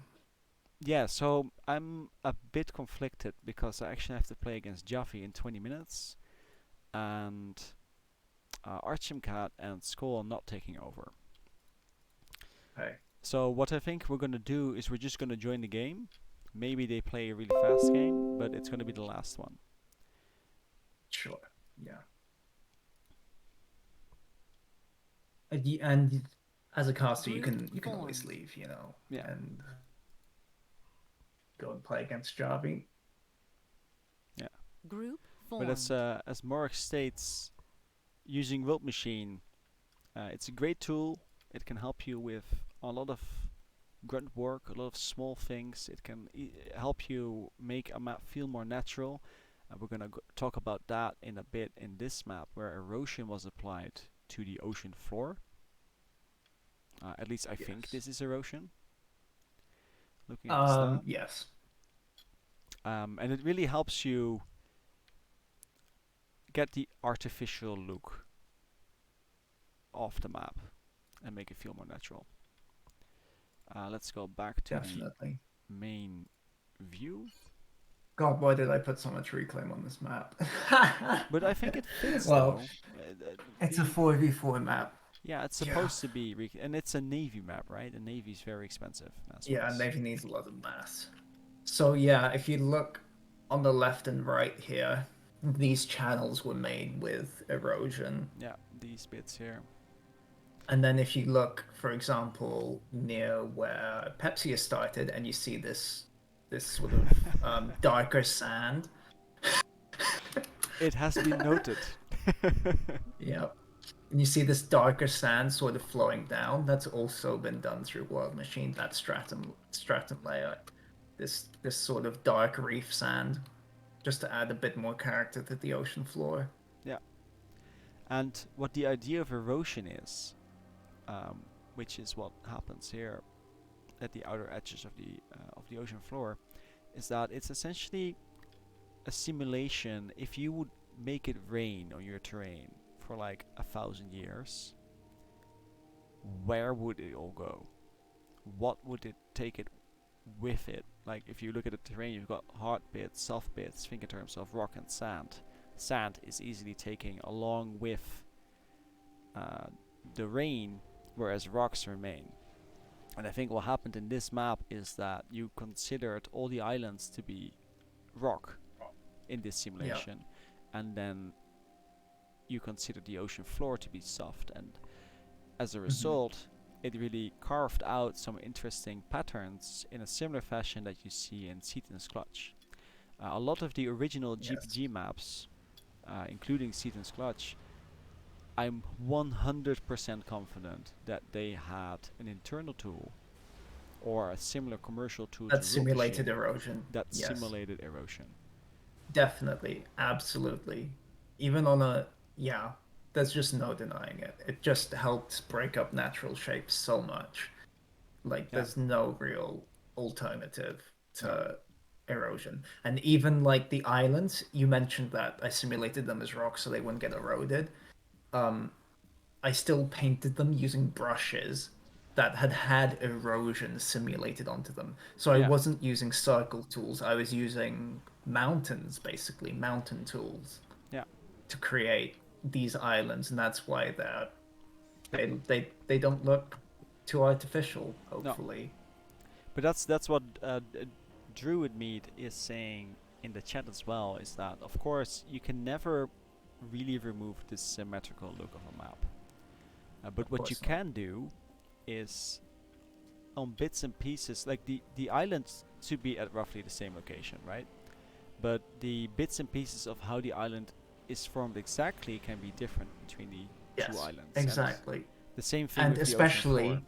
especially if it doesn't affect gameplay, Yeah. which is why normal maps and shadow maps are so valuable because Yeah. they don't affect gameplay. Normal maps don't change how a tank shoots. No, And it that's just why changes. this map doesn't have a normal map, but No. that's why they're so valuable in making maps more alive. Yeah. We're seeing some interceptors being sent around from side to Oh, side. got a scout. He Yeah. got the scout. That's very nice. Both the scouts got through. I like how this opening is very different to the openings that we've seen so far on this map, because previously when we watched Archimcat and Sokol play on this map, they both opened air transport without anything in front of Yes. that. There's no scout, there's no... So UD and Pepsi will expand a lot slower, but they get to actually have some form of impact on their opponent. So we see the first The dropship being... bombers. the Very bombers early as well. bombers. But there's a dropship being made by Judy. And it's gonna move to the islands on his left, to the other spawn location that we have right there. Still no transport for Pepsi. I think this is a little too late for him. Yeah, this He needs to is... start thinking about it. This is... Well, it depends on if he can... Because there's a bomber flying near that island. He spotted it. I think he spotted the transport with his... He He's must have going seen in. it. He's hardlocked it. So the bomber is nearby. I think he can block this right here. Dumps all the NGs. Yeah, the bomber's coming in. It made a turn. It's gonna bomb the engines. It just has UD to do needs to that. split these NGs right now. Like, it's too late already. It doesn't matter anymore. He's trying to finish the Will factory. he get the fact? Will he get the fact? Oh, this is going to be so close. Oof. Wow. Ow. Nice. That's so painful. That's nice. That is such a good bomber. And now... And UD's bomber is idle Yeah, and where is it actually? Oh, it's right there. on the left. And now, And now he's going to get more. he's moving in to kill the engineer. That engineer's Gunner. But now it doesn't matter that the dropship of Pepsi was quite a bit late. Because he... Now it's like UD never dropped it all. Yeah. Well, literally, Oh. because Pepsi, instead of dropping, he walked to the islands, I think, with his engineer. And This because bomber of that... has 7 engineer kills. It's about to be 8 engineer kills. No, really? Oh! Oh, Pro he's move. microing it. No, it's not Mm. gonna bomb that. Don't. This is GG right here. No, yes, it dropped. No. Okay, it got 10 three. engineers killed. That's, Total. That's a pretty impressive... Oh my god, and he micros a Yeah. transport. No, but he doesn't drop all his engineers. He loses 5 engineers from his transport. But one got Pepsi. out. One got out. Oh, and he a little didn't bit drop of all of miss them. micro. Yeah. No, a little bit of miss micro there. Okay, That's... UD gets his revenge. Yudi got sick of all the bombing and transports. He just decided to pay a visit to Kill the them all. base. Yep.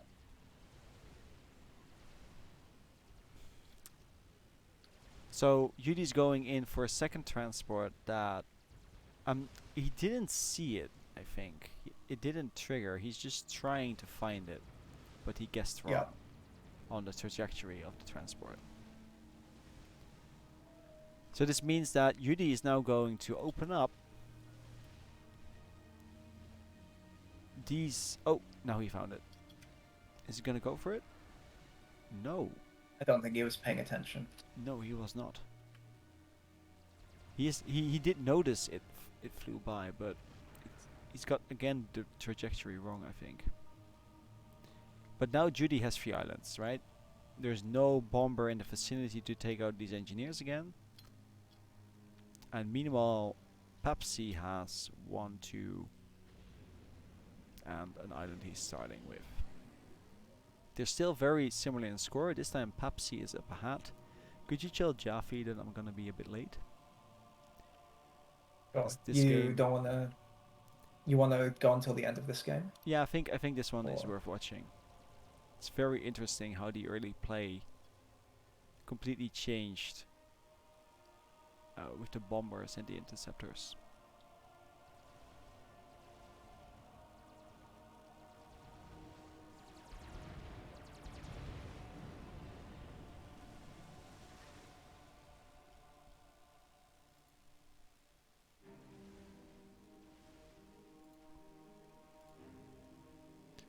Alright.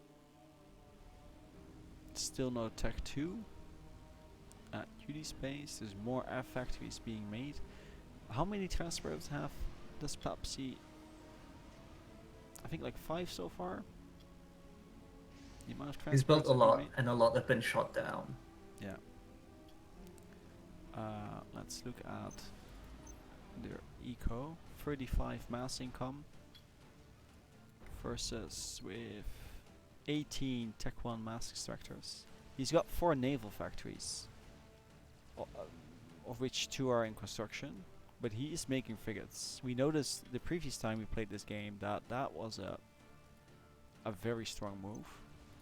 Yeah, the kind of killer move is Yeah. to make frigates. Whereas we have no naval factories for Esperanto, for Pepsi. But we do have 5 air factories against 3. I think it was a bit of a knee-jerk reaction to having NT circling above his base. He built a lot more air factories Yeah. and maybe lost sight of the naval factories. Well, he does have a lot more eco. He's got 60, whereas UD has 45. Transport is full. Does he have Tech 2 mass extractors? No, he's got 28 of them, whereas UD has also 28. How does this work? Why does UD not have 60 income? Reclaim? Is he stalling? No, he's not stalling. But Pepsi is. So again, for players that are new to the game, the mass extractors, they consume power and transform that into mass. So the moment you stall, the moment the mass extractors start to produce less mass. And as mass is the limiting factor in the game, because you can't build that everywhere, and fabricators are, in the majority of games, not worth it, you never want to stall on power. That is essentially a no-go zone. We do have 6 air factories in the main base. Let's That's go a back. little too many, and now the frigates are coming. And they're gonna start raiding mexes. Yeah, the frigates are gonna be a huge pain.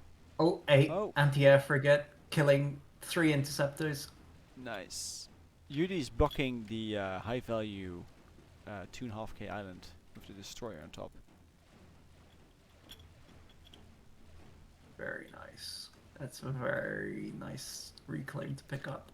As Pepsi is doing the Zooey spam in his proxy base, and he's going all on it. He currently has 5 factories. He's spamming from 5 factories. Reclaiming the wreckages. I did it And he's split coming screen because there was so much happening at the start of the game. I can unsplit it again, I suppose. There we go.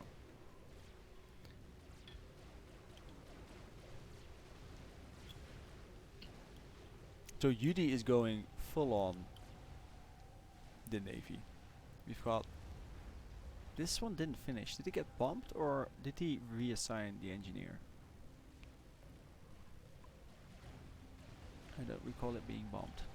Either, because he's going T2 land HQ right next to it, so he might have just dragged that over, and he's building Wagners. Nice. Wagners. So Meanwhile, that's 5 dead mexes Yeah, that exactly. these frigates have gotten. These frigates 6. are really giving Pepsi a hard time. But then again, these Athuis are getting good damage too. About an equal amount of mexes killed by these Athuis. So to answer a question of Night Dancer in the stream chat, the reason people do this is because it's not worth the APM to nicely put them around the factories in comparison to what you gain. At the start of the game, for example, if Pepsi didn't spend his APM to kill those engineers from the drop, and instead was clicking and managing his base to make it adjacent and things like that, then it would have been over for Pepsi already. Because before he even got to the dropping point, it was like 2 minutes later, and then Yudi would have had all of these islands already. So typically, especially, I mean, it matters more and more as the tech level gets higher. So for example, you do want the adjacency of tech-free P-gens and the bigger power generators. But they're also a lot less time investment to place. Yeah, as Cafe Junkie says.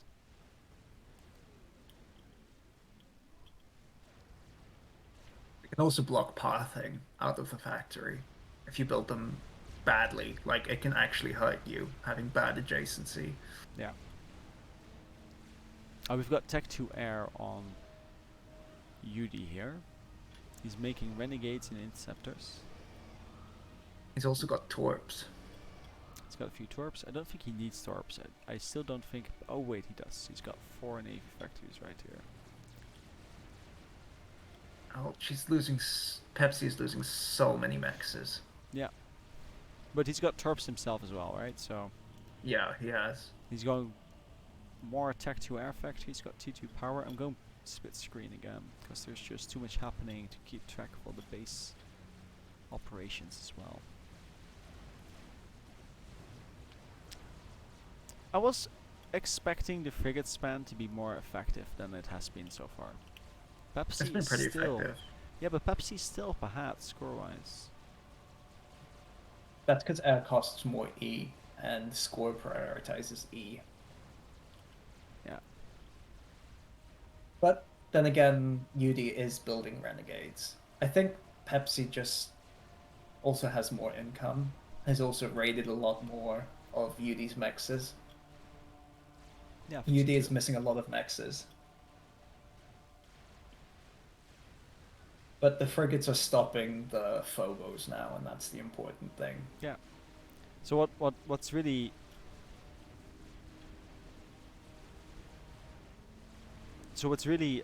important here is that if you look at the map and you put a line in between the starting points, Pepsi by far has more presence, and if not presence, he is contesting.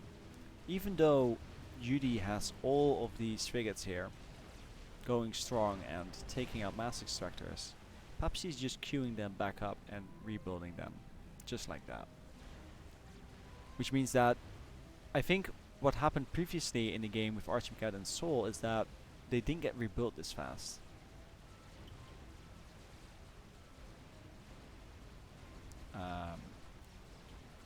Yeah, probably because I think Pepsi's just very on top of his game right now. Yeah, I think he is too. He's taking out these frigates here quite nicely. With a few torpedo bombers and frigates themselves. I'm just trying to work out what UD's plan is here. Yeah. I think, because UD is still building power. Well, he stopped that. This is also interesting. He built a T2 PD. There's one reason for that and one reason only, and that is to prevent a sneaky drop from doing too much damage. In the other game, Archimcat made a flak, and he didn't know there was already a drop on his way with 16 Tier 1 artillery ready to bash his base into the ground, but the flak just destroyed everything. UD has just decisively lost air, by the way. Yeah, he did, but he shouldn't make them sit down here, and he doesn't. Yeah, that was such a nice intercept of that drop He's in moving the previous all- game we watched. Yeah. He's moving all his interceptors to stop that renegade right there. Not sure if that's value. No, especially if because they're locked on, then they won't lock onto interceptors. It's quite risky. What happens here is that they're out of fuel. That's why they're slower. Typically, air staging facilities, they're Tech 1, they're very cheap. You could make one on this island, for example. And it helps keep air not only refueled, but also more healthy. Because if you look at this interceptor force, a lot of them are essentially 2 shots away from dying. Right? Which means if he doesn't take a right fight where he shoots last and the opponent shoots first, then he loses half his air force, just like that. Exactly. We've got We more have Yenzines. We have T2 hover tanks from Pepsi, but still no navy. What is Well, going on? He Where has is his 8 navy factories on the left. If he goes for navy dominance here and makes some destroyers, actually, maybe the destroyers for Sarah aren't that good Yep. because they're lasers. The lasers, But- they just tickle the terrain. He's looking, he's got some hover, he's got some flak. There is a Tech 2 HQ for both air. There's 12 factories apparently. We've got another line of factories here, and I think this is going to become an HQ, considering the amount of engineers that are surrounding this factory. Two hero Wagners managed to kill basically a whole island, and then now they're going for the naval factory. Yeah, with the torpedoes though, so it's not gonna be a whole lot effective. No, but So- still, UD needs to keep an eye. Not UD. Pepsi needs to keep an eye on it. We've got 100 mass income, and we have 44k mass value in units. Let's look at UDs. We've got 50 mass income. Is he stalling, No, or He's has he got- just lost that many mexes? he's got 24 mass extractors. He's got no Tech 2, I think. Not a single Tech 2 mass Commander under extractor. attack. No, Wow. Yeah, I can't find any. Where are they? they're not there. They're not in his list of units. UD. So UD is actually really far behind. Because Hello? Pepsi has twice the eco. He needs to use his presence right now with the frigates. Like this is a nice. He can just take this out. That would help him get dominant. Like he is reclaiming a lot though. I'm not really sure if he expected more reclaim. Let's go back. Actually, maybe he wasn't expecting Pepsi to steal one of his islands. Yeah. Well, we didn't expect this, that's for sure. I mean, this really stalled UD's expansion capabilities, right? These mass extractors on these 3 islands here, that's like 12 of them. All contested by that one expansion at the start of the game. Finish it. Nice.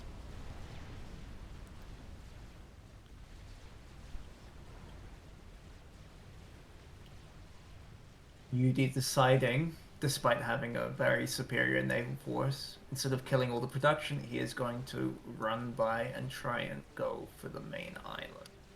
Yeah. But well, you could get Oh, the and then turning air around. HQ. He's turning around. He's Oh, deciding. He's deciding to go back and finish off the naval production. So many choices. Yeah. So hard to decide. I'm More waiting. hero Wagners. Yeah, I'm waiting for the first person to go T3 air. That's what I'm waiting for right now. Because they've been on Tech 2 for a very long time. It's 20 minutes in the game. I don't think UD can support it. He doesn't have the Tech 2 mass extractors. You need like at least 8 No, I don't think he can to properly be support able it to. either. Oh, these hover units here destroyed this island of UD. That's again 5 extractors down. Some Man, extractors were lost. Such good rating from both sides here. Because if you look at the mirror, all Yeah. the extractors are dead as Yeah. well for Pepsi. The Wagners are doing a good job. So what happens here is that they're doing very cheap APMs to initiate, but they're very costly to counteract. For example, this Wagner Exactly. that we're seeing here going, all it takes from Yudi's end is just to queue him up with some attack moves, and it will go across the entire map, and the ocean will prevent bombers and gunships from being able to track him across islands. Which means that Pepsi has to really pay attention to these type of little raids. We've got 2 more incoming here. We've got another one there. They're very tasking, APM wise. Commander under attack. Commander under attack. Where is his commander? Oh, it's right there. That's fine.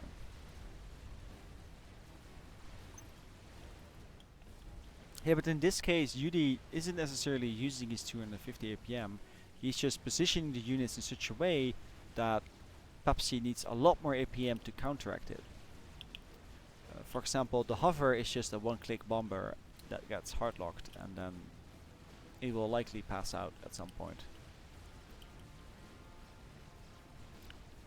I wasn't expecting Pepsi to have any naval presence at all. Especially now that his factories here died. He lost half his naval production, and he lost his navy.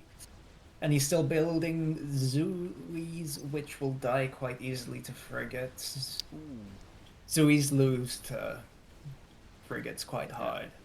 They both have no intel on the base, on the main base. Not recent intel, at least. I mean, there's somehow a Yenzine on the main base for UD's main base. What is this Yenzine doing? On the hunt for some tasty engineers? Nope. Nope. Gunship. Gunship to the face. Yep. Bye.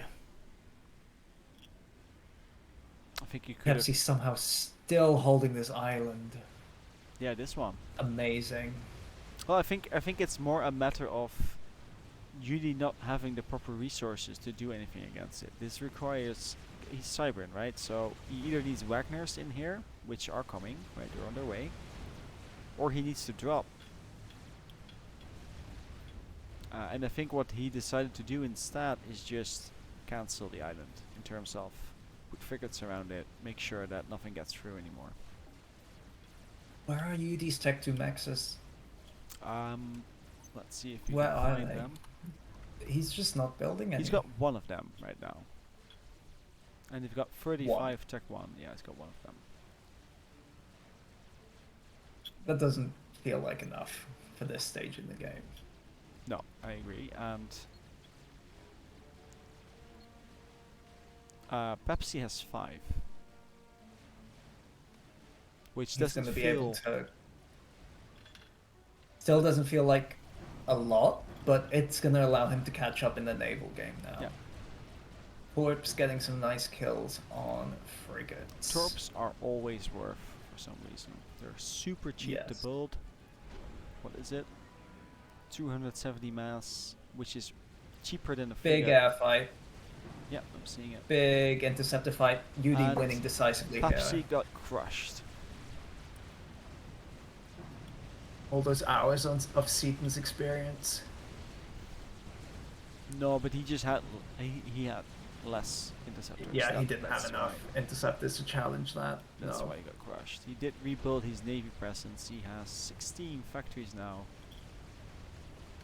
Set focus army -1. He managed to reclaim most of his dead naval factories. That's pretty good. Yeah, there was no frigate contesting.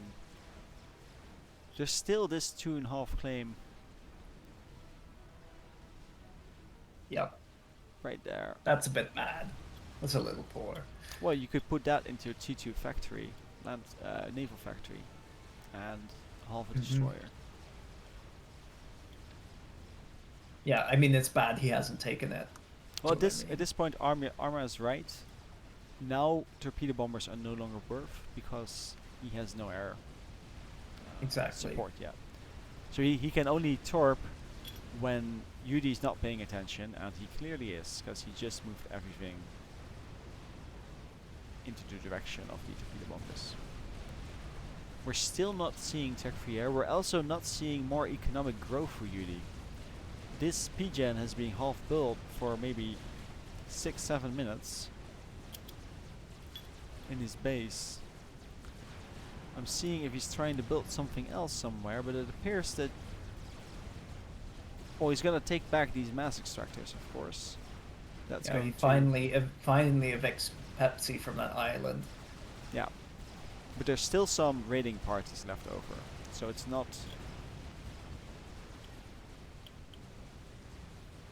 These torps are toast.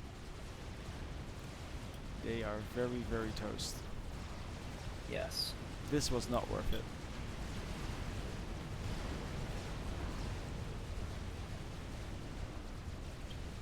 Where are the T2 Maxes? Where is the T3 Air HQ?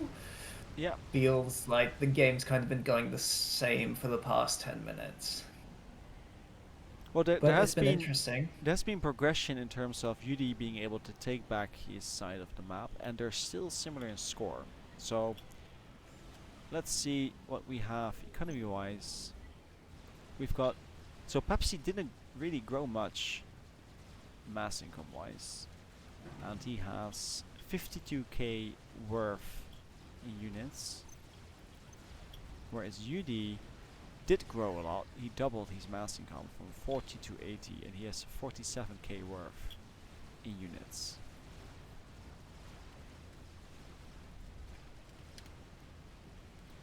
Show... no. Set focus army. Oops.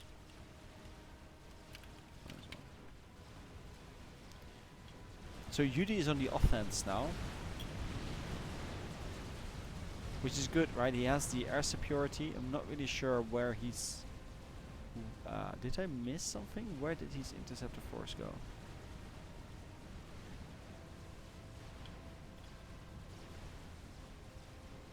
Are you still there, Captain? Right, Javi messaged me. Oh, yeah.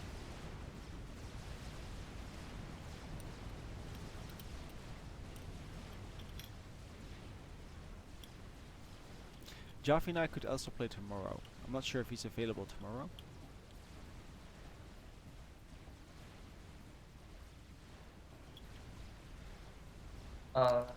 Yeah, just keep casting the game. I'll message with Javi. Yeah. So there's not been too much growth. UD's being more aggressive now that his backside is more safe and secure by removing those factories. You can see that he immediately opened up attacking Pepsi, and I think it's being very effective. These outer islands, which were first completely dominated by Pepsi, have been cleared out. UD had the navy advantage, which he needed to contest the land factories that was on this island right here. Still no tech free. And now he's just crushing the navy of Pepsi. I'm just so surprised at how little advantage Pepsi managed to get despite having double income. Yeah. It's surprising. This is just what happens when you dump too much mass into Zui's. Like, compared to any other T1 Seraphim unit, Zui's eat more mass and energy than anything else. They're actually quite expensive. Yeah. And so everyone touts them as this, oh, they're super OP, blah, blah, blah. But they do have a big cost, and they lose very hard to frigates. Some of these have gotten value. Yeah. But look, these are very valuable. For example, these 4 that are walking around here. Right, they're taking out the mass extractors. They're very valuable. UD is just gonna walk in. I think so. I don't frigates. see... I did not completely see where his air force went. He had 60 interceptors, and suddenly they were evaporated. Maybe they ran into flak. That would do it. because he does have flak. He did have a few flak guns here and there, because at this point UD no longer has that same air superiority that he... Oh, he's building power suddenly. UD changing plans. He's suddenly spending way more resources into power. Notice that UD is stalling pretty hard. Change the target priority. That's probably the frigates. I think UD is going to go T3 real soon. He's got Yeah. more Tech 2 mass extractors now as well. He's got about 5 of them, 7 of them. Commander under attack. If So this that's doesn't, nice. if this frigate push doesn't win him the game just straight up, then yeah. If he makes T3, then he'll be able to close it out using that. Yeah.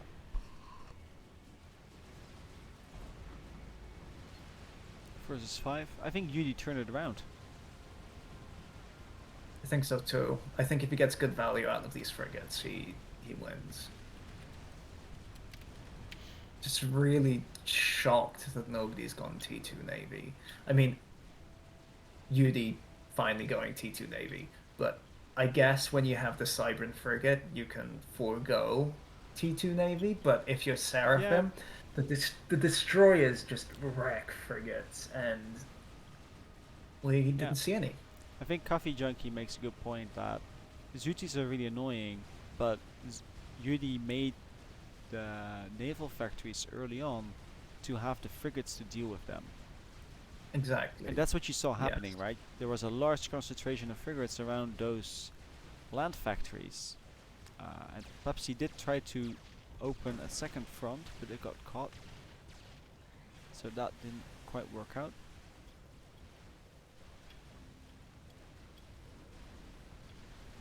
And now you can tell Pepsi is kind of clutching at straws here. He's building forward navy factories, which you never really want to do. I think it's over for Pepsi, because look at the score. Pepsi was ahead the entire game, and now UD is. And I'm not seeing that change at this point. Still waiting for the tier 3 air. Yep. None of them. Still no T3S, still a T1 mechs in base, no capped mexes. Yeah. Whereas UD has realized, oh, okay, now it's time to, like, I was in austerity mode trying to win back my islands, but now it's just time to just completely close it out. Yeah. Switches to T2 Navy, just runs him over with frigates. I mean, Pepsi lost all his islands, right? He just has his main Super base quickly, left. yeah. Super quickly. He's lost them all. And at this point, as Cafe Junkie is saying, all the reclaim, it's not necessarily on UD's side of the map, but it is in. He can easily contest it, and he can easily make sure that at least Pepsi doesn't get it. Pepsi's just control K this whole base. Oh, there we go. But not his commander, apparently. Well, the Cybran frigates have exceptional AA anti-air. They're very, very, very powerful. Compared to the other frigates, for sure. Yeah, I compared mean, to all the other frigates are, all the frigates are kind of just a bit rubbish at AA, but well, one in particular. Cybran's yes. is the least rubbish. Yeah, Cybran is pretty. Like against AN frigates, they don't even have AA, and nobody makes those. How are they called? Shards. Shards, exactly. Even though they're speedboats, they're like, meow. Yeah. So sad. Yeah. All right. Has Pepsi just rage quit? I think so. Yes, I'm pretty sure. Well, he did rage. He didn't quit. Let's put it like that. Still no tech free air. Really nice game. Very nice game. I was really surprised by how it played out in the end. You could clearly see that the reason Pepsi was able to have all these islands was purely because UD had to pay attention to that proxy base he was making right there on this little island. And he had to spend all his resources on preventing that proxy base from doing more damage instead of trying to go out there and take those islands that are they're quite independent in practice.